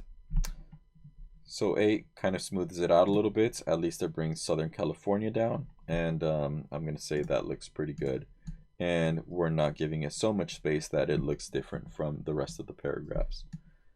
And that pretty much would conclude the inside of our spread. And now we could go ahead and work on the outside. Let me go ahead and press W to change the view here. So now we could see all that. So I'm going to say that looks pretty good. I might do like a highlight over here or something. I'm thinking about that idea. Let's go ahead and try that out. I might scratch that if I don't like it. But that's part of it with design, right? We try things. If we like it, we leave it. If we don't, then we don't use it. So I'm going to go ahead and copy this color fill layer. So I have a second color fill, and then I'm going to double click on this color, and I'm going to make this one a little bit brighter. And I'm going to click OK. Now I'm going to click on the layer mask, and I'm going to go hold Option or Alt and delete. And if that does not work, hold Command or Control and do delete. So that fills my layer mask with black. Or we could have just done Command or Control I to do the inverse of white, which is black, so that would hide it. And I'm manually gonna do get my brush and manually just brush here with white because we want it to show. I'm gonna do a line like this, and it's a little too harsh. So what I'm gonna do is I'm gonna lower my lower my opacity,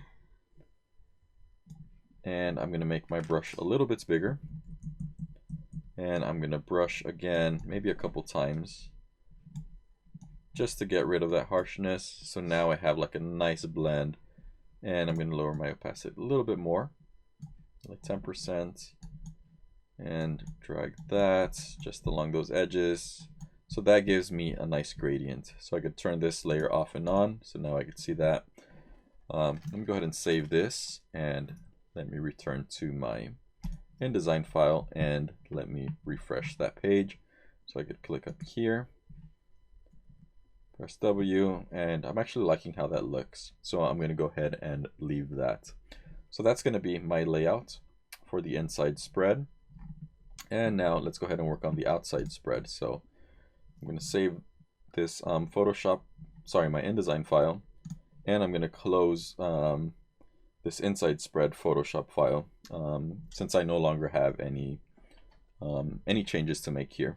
And then if I think of other things, I could come back and change things. But as you see, we mostly have our graphics here, and we have our type set in InDesign. So let's go ahead and close this page down, and now let's start thinking about this. So let me go back to my reference. So that's going to be in here. I believe I no longer need this. This was one for the color, so I could close that. This kind of showed me the layout of what I wanted to do here. So mine was a little different, but same concept. I had the price in a frame. So they used the circle. I used the rectangle. I could close that. I could close this. I could close this. I no longer need the inside. I no longer need this either. And I might pull some information here to fill this in. Okay, so what I did was I accidentally closed my page that had that information, the layout that I had sketched. So it's all right. I'm gonna just freehand this base off of my sketch now. So if I recall correctly, this page was white, or this bottom section. So what I could do is I could select my layer here, my layer mask for this gold color fill, and I'm gonna click on my rectangular marquee tool, and I'm gonna select basically the center page. And what I'm gonna do is I'm gonna fill that with black. So I'm gonna do Command or Control and Delete. And what that does, it's going to fill that selection with a black. We could have also used our brush tool and then just brushed in with black. Since we have our selection, it wouldn't have gone past that. Now I'm going to go ahead and make an inset for a car right here. So I'm going to do the same thing that I did with the other pages. So I'm going to do Command or Control D to deselect the selection, and I'm going to click on my rectangle tool, and I'm going to drag from outside here down to about here. So I want to go past the bleeds here. And one thing that I notice, if I go to my layers panel, I do have a curved rectangle. So I'm going to go to my curves here in my options bar, and I'm going to take this to 0. So that way I have a full-on square or rectangle. So I have the corners, the sharp corners. Color doesn't matter on this rectangle because we're going to be using it as a placeholder for the image that we place here. So I'm going to go ahead and look for an image. So let me go back to Google, and I'm going to look up a high-end classic car. So a Duesenberg. Really nice cars.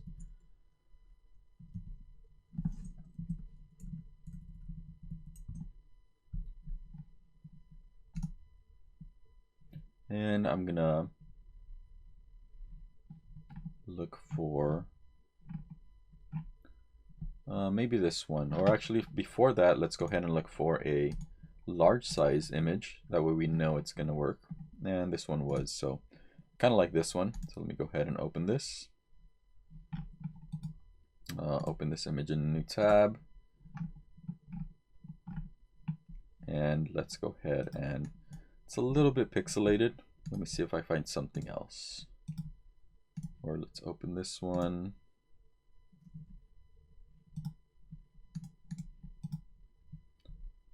Open it in a new tab. Okay, so it's the same one. So that's going to be my backup if I don't find something else.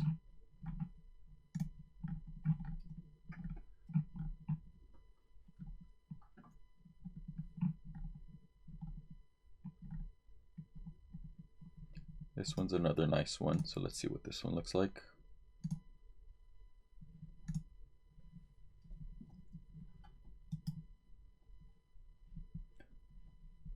The only thing was I kind of like the idea of it going forward now instead of this. So I'm going to try to find one that's right facing as opposed to left facing like this one.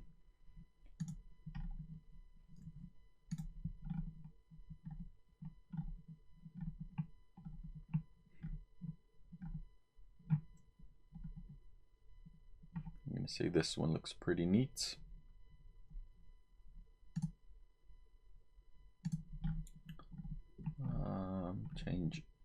Changing my mind here. So many options.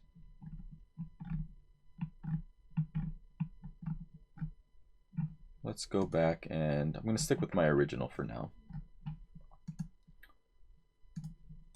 So let's save this image as a JPEG in our images folder. Go ahead and save that. And then I'm going to go into my Finder and I'm going to look for that Duesenberg and bring it into my Photoshop file. And that actually brings it in as a smart object. So I'm going to go ahead and clip it to my rectangle. So if I hold Option or Alt and click in between these layers, it's going to put it in there. Let me actually make my sketch like a maybe 5% transparency. And let me move my Duesenberg here. Command Control T.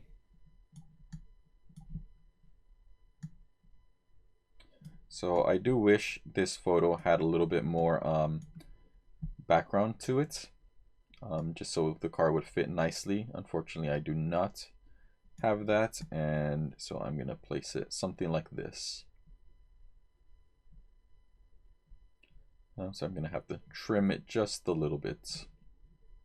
And I do want to make it go to this left edge here. And I'm going to press Return or Enter.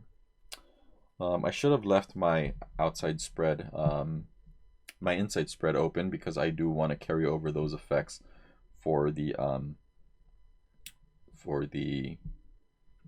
stroke that I had put around the rectangle. So I'm going to go ahead and open that again so that I could copy that effect. So I'm going to go to Open actually.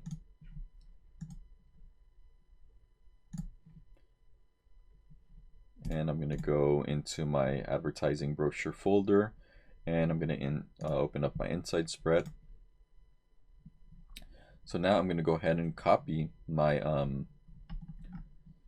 my rectangle from here, drag it over to this layer, to this file, and I'm going to go ahead and drag the effect onto my white rectangle here, and I'm going to go ahead and delete the black rectangle. So now I'm going to zoom in. So one thing I'm noticing is it did not take the change for the curved, for the non-curved rectangle. So I'm going to change that, and then also I want to go ahead and move my my stroke to the inside of the image, not to the outside, because right here it's going into this other page. I do not want it going into the other page. So I'm going to double click on my stroke effect, and I'm going to change the position to the inside. And you see it switch over to the inside. And I'm going to go ahead and click OK. And now I'm going to select my rectangle here, and I'm going to go to my Properties panel, and let's go to our corners here, and I'm just going to drag to the left on all of them, and there we go. So we get rid of our that radius that had 15 pixels. So now we have 0 pixels, and it is a perfect corner here. So let's go ahead and save this, and let's go into our InDesign file. Go to this, go to our links panel, and double click on our modified page warning, and let's go ahead and save it.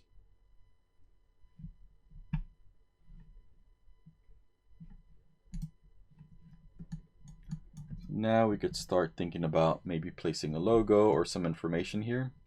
So I'm just going to go ahead and search for a logo. So give me a second while I do that. Once I have a logo pulled up, I'll come back and bring it in. So I found this logo that I like, and I'm just going to fake it on there. So I'll show you a couple more little tricks here with Photoshop. So I'm just going to save this image in my images folder.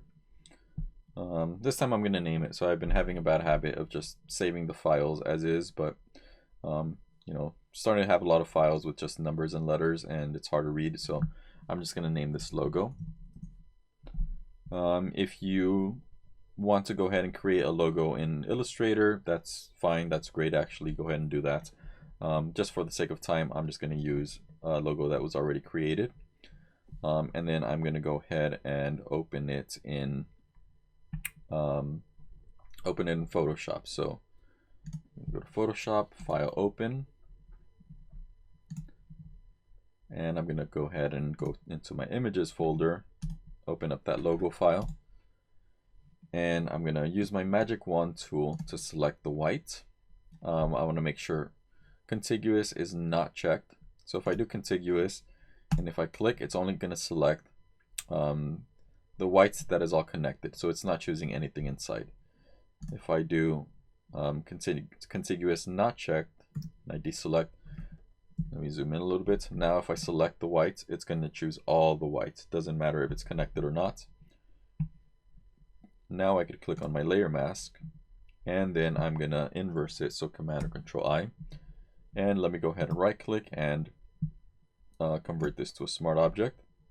Now I'm going to go ahead and name this logo, and I'm going to bring it into my outside file and drag that in here. So it placed it right in between this Duesenberg and the rectangle, so I'm going to pull it out of there, put it on the top.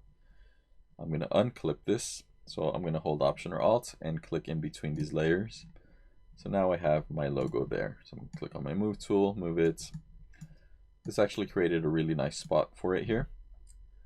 And I am going to change the color of it. So I'm going to double click on the right over here, and I'm going to create a layer style, and I'm going to do a maybe a color overlay, and I'm going to choose white and see how that looks.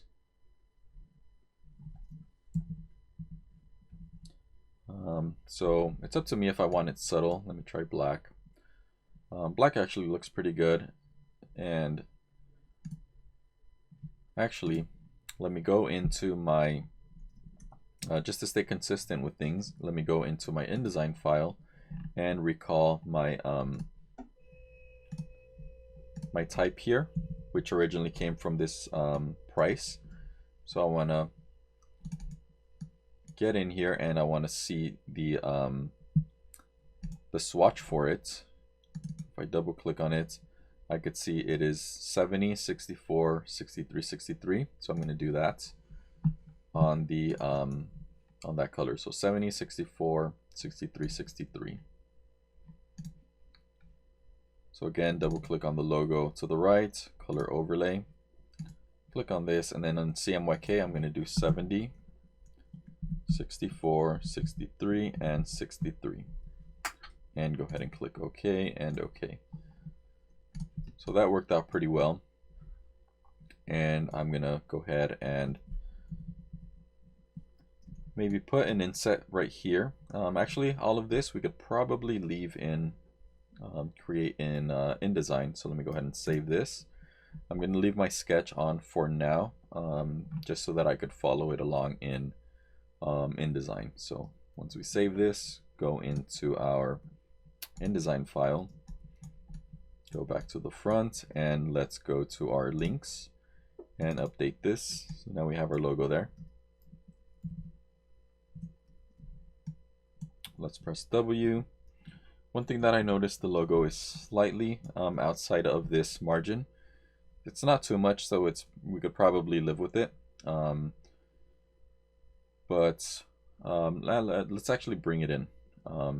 It's not much, but just for the sake of, you know, being a little bit of a perfectionist. Let's save that and refresh it here.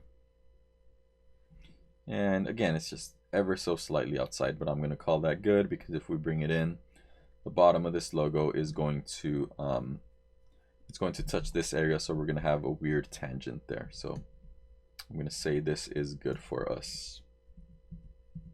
So now again, I'm going to go ahead and do some research, and I'm going to bring some information into this page. So I'll show you where I bring that from. Maybe I'll go ahead and add another picture here. This one will be an inset that I do not set in Photoshop. I'll just put it directly into InDesign. So I found this headline from Haggerty here. So it says, elevate any occasion with classic and collector car rentals. So I'm going to copy this headline and I'm going to modify it slightly. So I'm going to copy the image. Copy the type. So just copy, and I'm going to go in here and I'm going to make a type frame here on our cover page. And I'm going to do Command or Control V to paste that.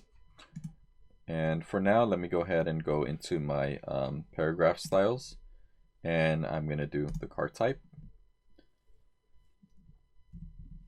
And let me do Command or Control A. And I probably want to do all capitals, so let's see how that reads. So if I press on my options up here, I have all caps, so click on that. And maybe I don't want hyphens here, so in order to change that, I could go into my paragraph panel, and I could click here to unhyphenate this paragraph or this type frame. So click there, so now it gives me this. So let me make this a little bit bigger. I'm going to do Command or Control A, and I'm going to go ahead and center this. And let's go ahead and maybe change this. So elevate any occasion with classic and I'm going to say exotic car rentals. And this lays out pretty nice. I'm going to do Command or Control A, and I'm going to go ahead and increase the tracking here. So I'm going to push it almost all the way to the edge. And let me go ahead and do some closing of the leading. So I'm going to decrease the leading up here just to make this a little tighter.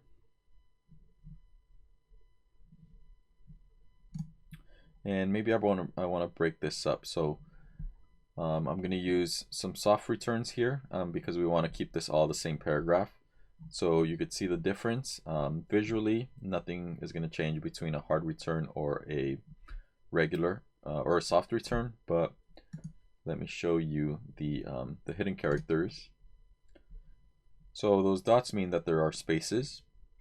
If I click at the end of this and press return, it gives me that paragraph sign. So that means it's starting a new paragraph.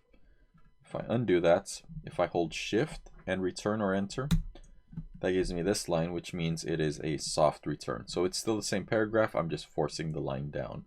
I'm not starting a new paragraph. So what I'm going to do is I'm going to put my cursor here right before any. I'm going to do backspace and then hold Shift and return. And I'm just going to play around with the stacking order of these. So let's see if we could come up with something nice. If not, I'll go back to what we had.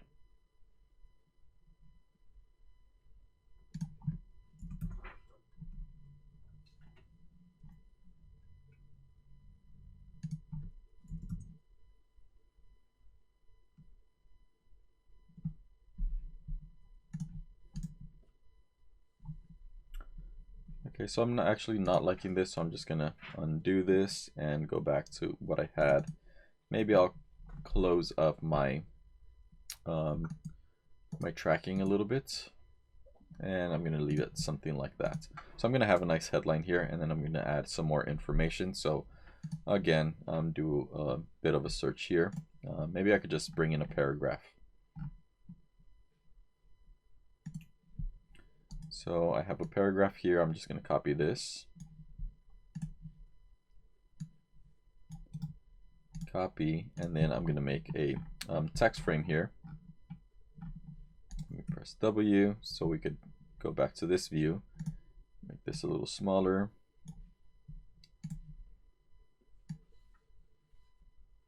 Make our text frame and then paste our paragraph. So I'm going to put my cursor inside here and open up my paragraph styles panel. And I'm going to do body copy. So the name of our business is actually Classic Car Center. So I'm going to change that here since they have Beverly Hills Car Club. So I'm going to change that to Classic Car Center. So I'm going to highlight this. Classic Car Center. Now I'm going to highlight Classic Car Center.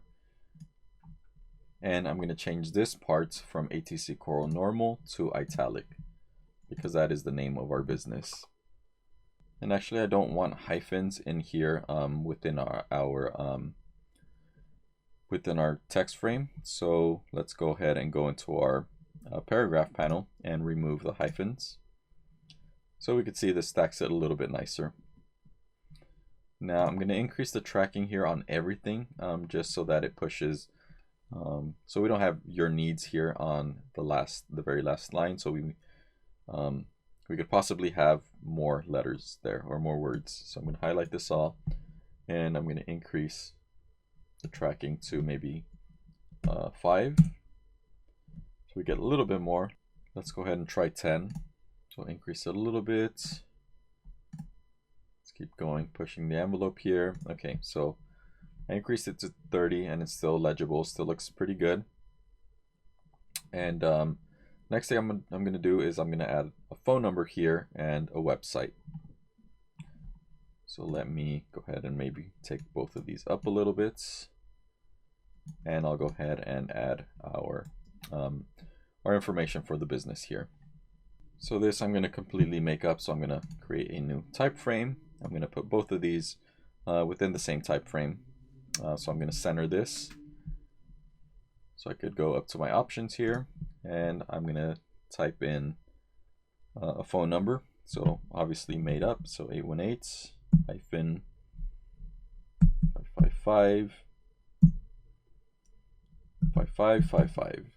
And then I'm going to press return or enter. So that gives us a hard return, which starts a new paragraph. And I'm going to type in www.classiccarcenter.com. So now I could stylize these. I'm not necessarily going to, maybe I'll start off with the paragraph style for this, but we'll go ahead and change them. So I'm going to highlight this all. I'm going to go to my paragraph styles and choose car type. And then let's go ahead and center it because that picked up the left aligning. So now it is changed. We could create a new paragraph style out of this, but we're going to go ahead and edit these. Since it's only 2 instances of it, of new type, I'm just going to manually format this. So I'm going to do Command or Control A. Make the size a little bit smaller until we get like that whole website on there. There we go. Maybe a little bit smaller actually. And I'm going to make my phone number a little bit bigger.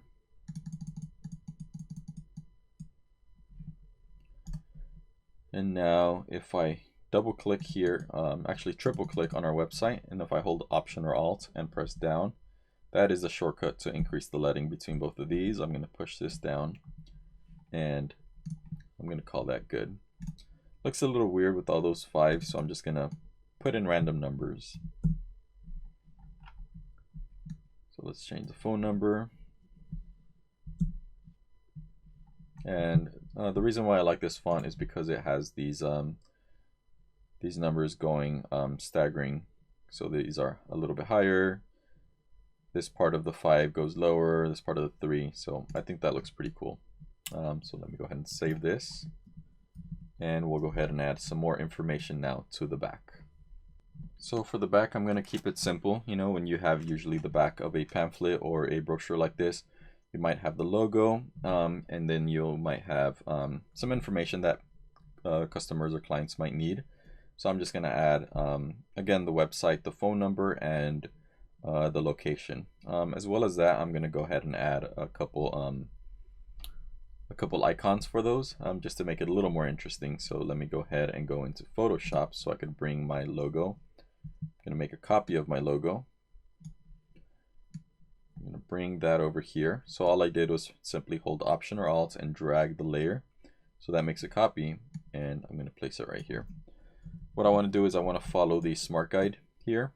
I want it centered within this white space. So I'm going to save it there and go to my InDesign file, refresh within my either my links or just up here on the left, top left, click on my warning sign, and so that updates it.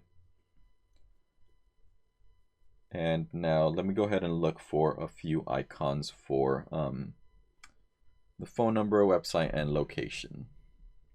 So I simply came to vecteasy.com and I made a search for contact icons. And I'm going to go ahead and go to free license and see what shows up. So we should have several of them here. So this has some good ones. Let me go ahead and open this, download it. Give it a second and it should download. If it doesn't, click on proceed with download.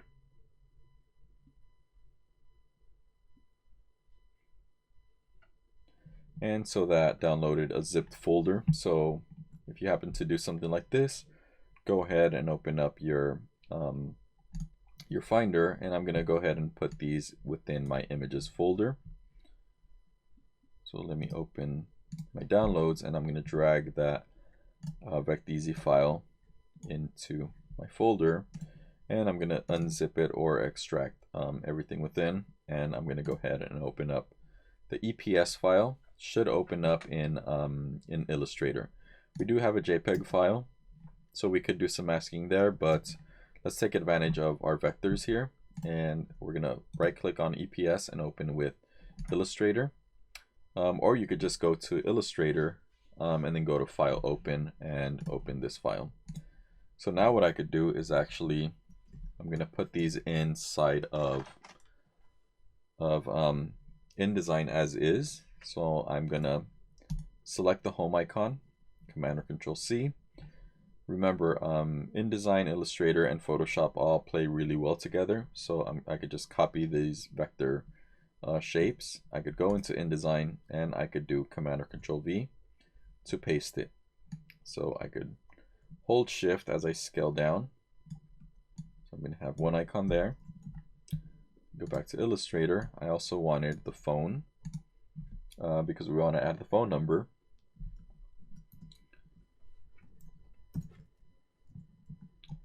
Go to InDesign, paste that, and resize it by holding Shift.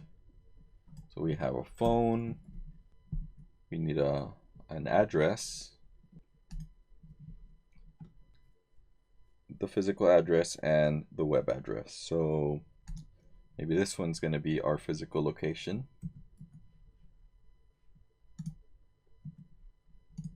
Paste it here. I don't know why I chose the home there, but let's go ahead and delete this one.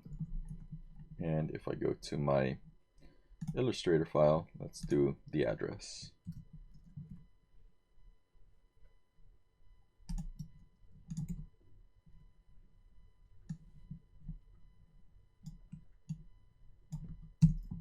And let's go ahead and add some social media to it as well. So we'll go ahead and pull those icons since this package already had them. So I'm going to pull in maybe Facebook and Instagram. So I'll pull them in individually.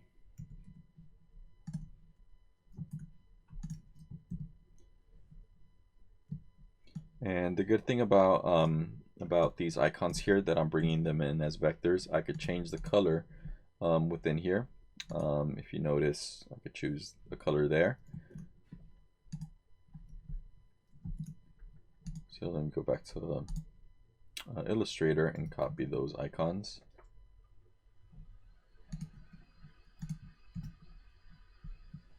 and I'm going to scale this down. So now that I have these in here, I'm going to go in and I'm going to select them, and I'm going to go to my swatches, and I'm going to choose that the gray that I selected on each one of these.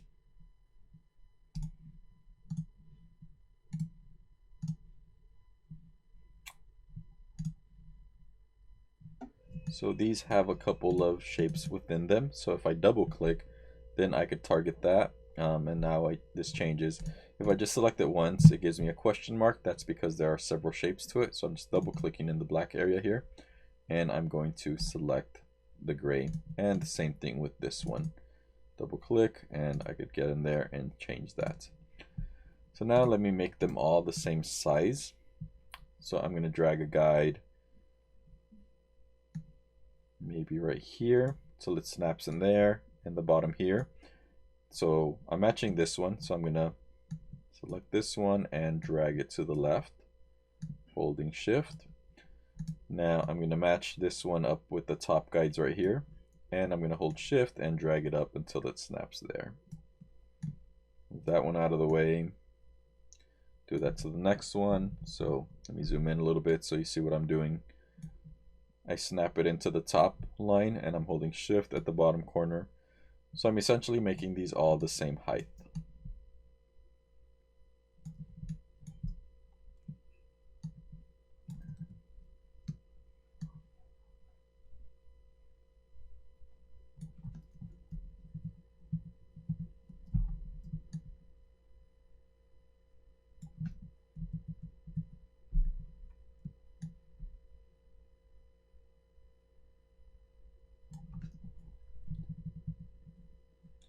Okay, so now we could get rid of these guides.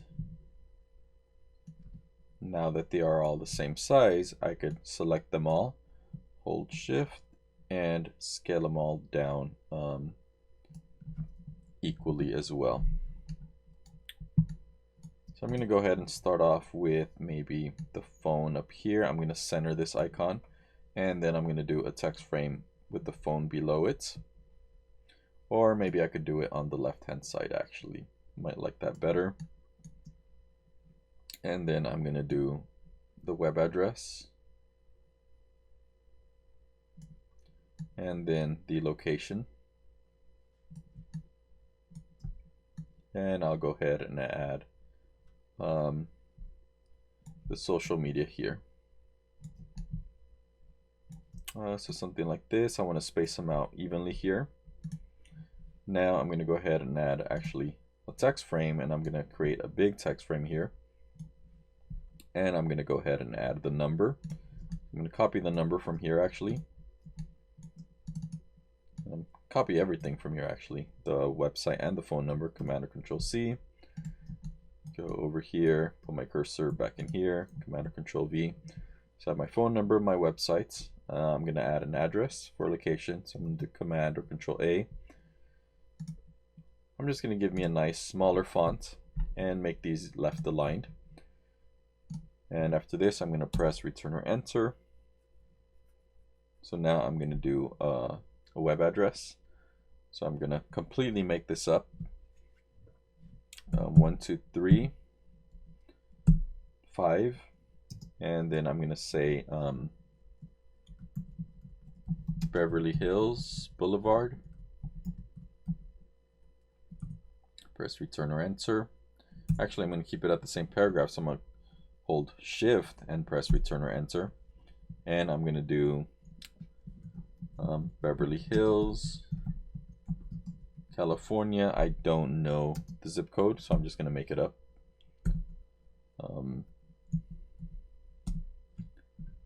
I could do my actual due diligence and look up for an actual address, but we're just making this up as we go. And then for Facebook, press Return or Enter, press @ and then we're going to do Classic Car Center. I'm going to copy this, highlight this, Command C, press Return or Enter, and Command V. So now I'm going to go ahead and stylize this a little bit more. I want to tighten up this address, so I'm going to highlight this line, hold Option or Alt and press up. That way we make the address a little bit closer here. I'm going to do Command or Control A on everything, and I'm going to maybe up the size a little bit more. And I want to double click here on this one and bring it down a little bit. So if I use 3 clicks down, I'm holding Option or Alt, 3 clicks down. I want to do that to this line, and then this one as well, and then this last one as well. So now my text frame was a little bit too small for that, so I'm just simply going to click on my selection tool, drag it down, and I have that now. So now what I'm going to do is I'm going to line up my my icons with like roughly the center of this line. This one as well. So roughly there. This one could stay at the top line. Going to bring Facebook down and Instagram down. So there we go. Now let's select all of this, and we want to make sure it is roughly at the center. So I'm going to drag it to the right a little. And let's say I want to scale all this up just a little bit. So I'm going to hold Shift, Command or Control, and Option. And now if I drag at a corner, it's going to scale it all up evenly and from the center. So I'm going to maximize my space here. And so that page is done, this back page. And let's go ahead and find another image, and then we'll place it here, and then we'll add some more information, and we will be done with our brochure. So let me go ahead and save this, and I'm going to look for an image, and we will bring it in. Okay, so I found this image of a Lamborghini, an older 88 Lamborghini Countach. So I'm going to save this image. I'm going to make sure I put it in my images folder. This one's very important because we are going to link it from this folder. So I'm going to save it. Make sure it's our images folder within our independent advertising brochure folder. Go ahead and save it. And now what we're going to do is we're going to go into InDesign, make sure, go to our layers. We've been setting everything up in our type layer. So this time we're going to click on our graphics and images. And actually what we want to do is select all of these graphics. So I'm just going to click and drag to make a selection, and I'm going to pull these up to our graphics and images layer that we created previously. So now you can see they're highlighted in green. Make sure we are in this layer as well. And we're going to go to File, Place. And we are going to select our images folder and go into the image that I just placed in there, which was our 1988. If I could find it. Okay, so there's our file. It's a WebP file, so we're going to have to convert it. So if you guys recall how to convert it, we're going to have to go to cloudconvert.com. If it takes it as is, that's fine. You probably have a newer version. I'm still running on Adobe InDesign 2021. So I'm going to select the file, and I'm just going to go ahead and navigate to my working files. So I'm going to go to my desktop, look for my folder with all my projects for class, and I'm going to look for my independent advertising brochure images and find that 1988.webp file, open it. I'm going to convert it to a JPEG, and I'm going to go ahead and convert it and download it. So remember, you are limited on how many of these you could do per day, so it remembers your IP address. So only do the ones that you're sure you want to do because of that limit. So now let me go ahead and open up my Finder, and I want to go into my downloads folder, and I want to drag that image in here. So now I have two files with the same name. One's my WebP image, one's my JPEG. So now I'm going to go to InDesign and go to File, Place, and I'm going to select the JPEG, which is now available. Click Open, and I'm just going to click and drag, and that places everything in that area. So that places the whole image within the text frame. Another way that we could do this is create, sorry, not a text frame, an image frame. If we create a rectangle frame tool here, click and select, and doesn't matter what shape we did. If we did something like that, now we could go, while that's selected, we could go to File, Place, and we could place this image. Click in there so it places it, and then we would have to resize it. So if we click on our content grabber tool, which is this circle, this transparent circle, I could click on that. So that selects the actual image inside. If I zoom out, I could tell it's probably a very huge image. So now I could just click and drag and hold shift, so that is resizing the image without distorting it, and you could kind of see there. Now I'm going to zoom in, hold shift again. So the image is there. Our text frame is just a different size, right? So I could go in here, select with my selection tool, and now I could start adjusting my text frame, my image frame, to what I want. So this image shows the whole car, so I kind of want that, but just wanted to give you a quick little reminder of how this image frame works, how you have the actual frame, and then you have the image within it. So I'm actually going to drag this to the left so it matches up with my margin, hold shift and command or control at the same time, and now drag this image. This way you could resize it without losing any of the image. If you just hold shift, you're resizing the image frame proportionately. However, the image inside is not changing, so the image stays the same. Let me do Command or Control Z. So you have to hold shift and Command or Control in order to get both the image frame and the image and resize them together and proportionally. So I want that there. And I'm just going to find some random information here. So I'm going to do 2 more headlines and some more text, and we will call it done. So let me go ahead and save. This is a good time to save, and I'm going to go ahead and do a little bit more research. So I found this paragraph. I'm just going to copy it. So any paragraph will do, right? We're going to copy this, and I'm going to create a text frame here, and I'm going to paste it. Now keep in mind I was in my graphics and images layer, so I want this as type.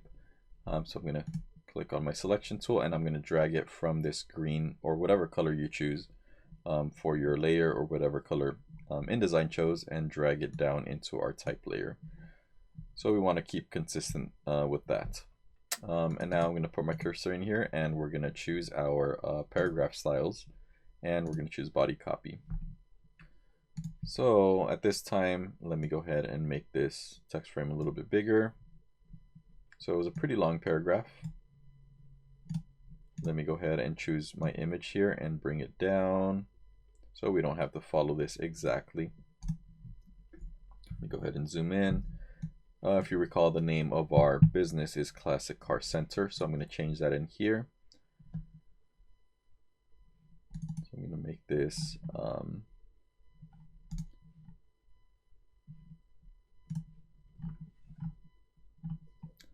Los Angeles Classic Car Center.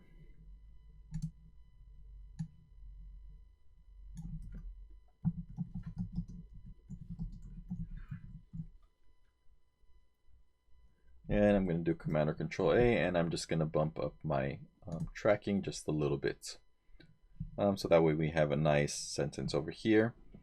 And I'm going to go ahead and go into my paragraph panel and remove the hyphens. So I'm going to say that looks pretty good. And I'm going to go ahead and add a headline up here. So I'm going to add, I'm going to type this in manually. So I'm going to click and drag another type frame, and I'm going to type in our company profile. And then I'm going to go to my paragraph styles. I'm going to click on card type. So that worked out pretty good, right? That looks good. And bring this up.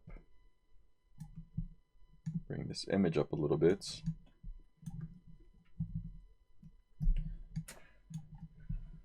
And I'm going to click and drag over both of these images.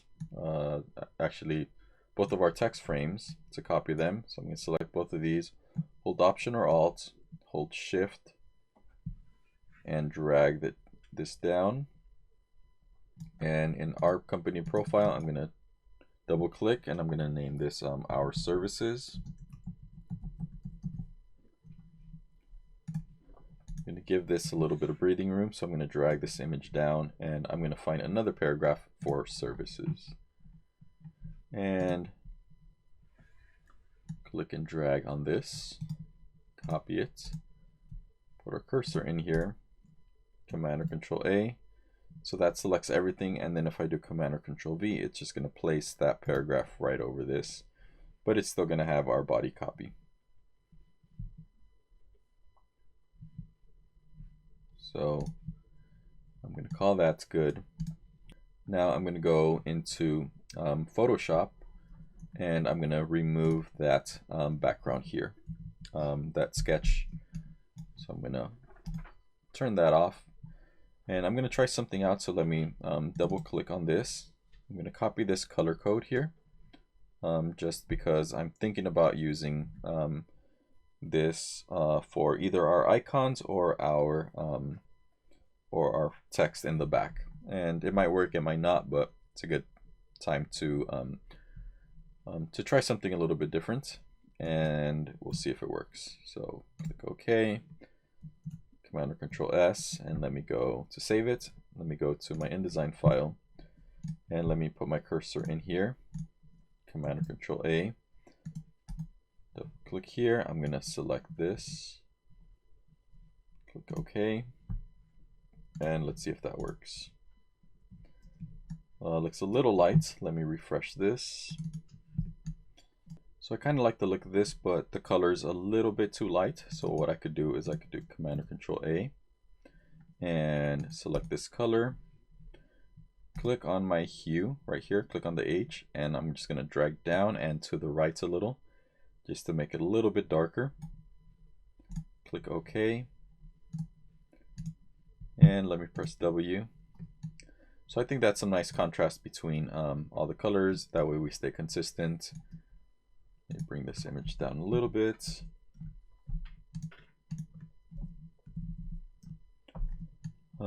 Another thing I could have done is make these logos that color, but I'm kind of liking this. So let me go ahead and save this, Command or Control S, and I'm going to say this looks pretty good, pretty nice, nice layout. And so yeah, you're going to go ahead and create something similar to this. So now let's go ahead and stay consistent with our packaging. So I'm going to save this, Command or Control S, and I could go ahead and close these down so I no longer need my inside or my outside Photoshop files. I still have my logo open, so I could close that out.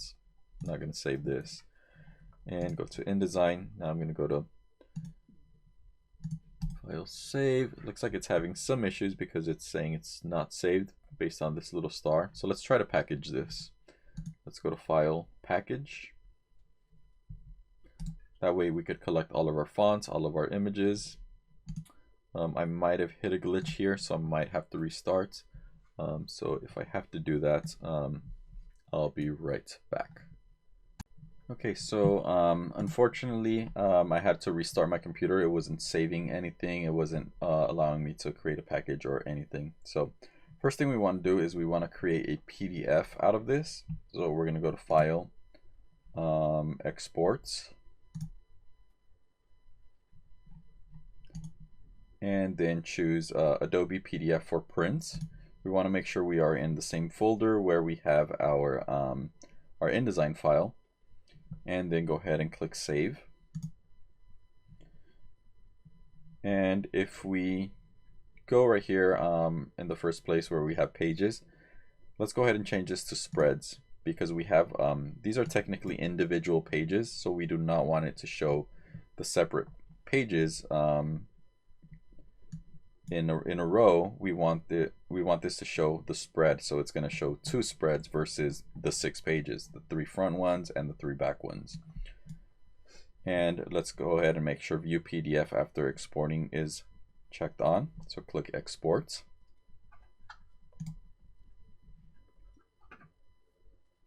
And so this shows up as the whole spread. So there we have that. And then second thing we're going to do is we're going to go to File, Package.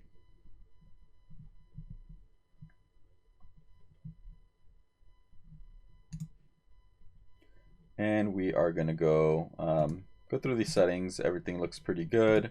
No real warnings here. So I'm going to click on Package.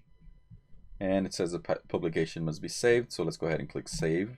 So you have to save it before you package. And then we want to make sure we are in our independent advertising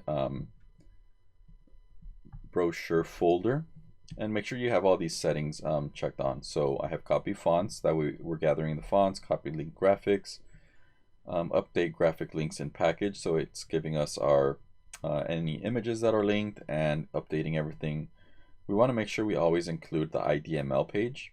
So this is kind of like a backup to our InDesign page. In case somebody's running an older version of InDesign, then this file will technically open up in older versions. That way there's no issues. And then we want to make sure to include the PDF. So we'll see how it makes it. If it doesn't create it with the spreads, if it creates it with pages, then we'll see the difference and we'll have to replace it. So let's go ahead and click Package. Gives us a warning about copyright. Go ahead and click OK. And then InDesign does its thing. So let's go ahead and go into our Finder and find our folder. So what this does is it creates a package. It basically makes a copy of our InDesign file. So if I go in there, you notice we have an InDesign file there. We have a folder with fonts that it pulled. We have our IDML page, IDML document. Like I mentioned, it opens up in previous versions of InDesign, and we have our PDF. So actually, since we had just created that PDF before, it created it with with spreads. So every time we create a PDF, InDesign remembers a previous setting, so that's why it did this. If it would have done individual pages, it would have done, this page, and then if you scroll down, the next page, so on and so forth. So this is pretty good. This is what we want. If you would have had the pages individually here, then that's when we come and replace it with this PDF. So we would have just dragged this in there, click Replace, and now we would have had the correct PDF. And we also have a links folder, which is going to have the JPEG of that car there, the Photoshop file for the inside, and the Photoshop file for the outside. So this is typically what you turn into the printer. So that's going to have all of our files.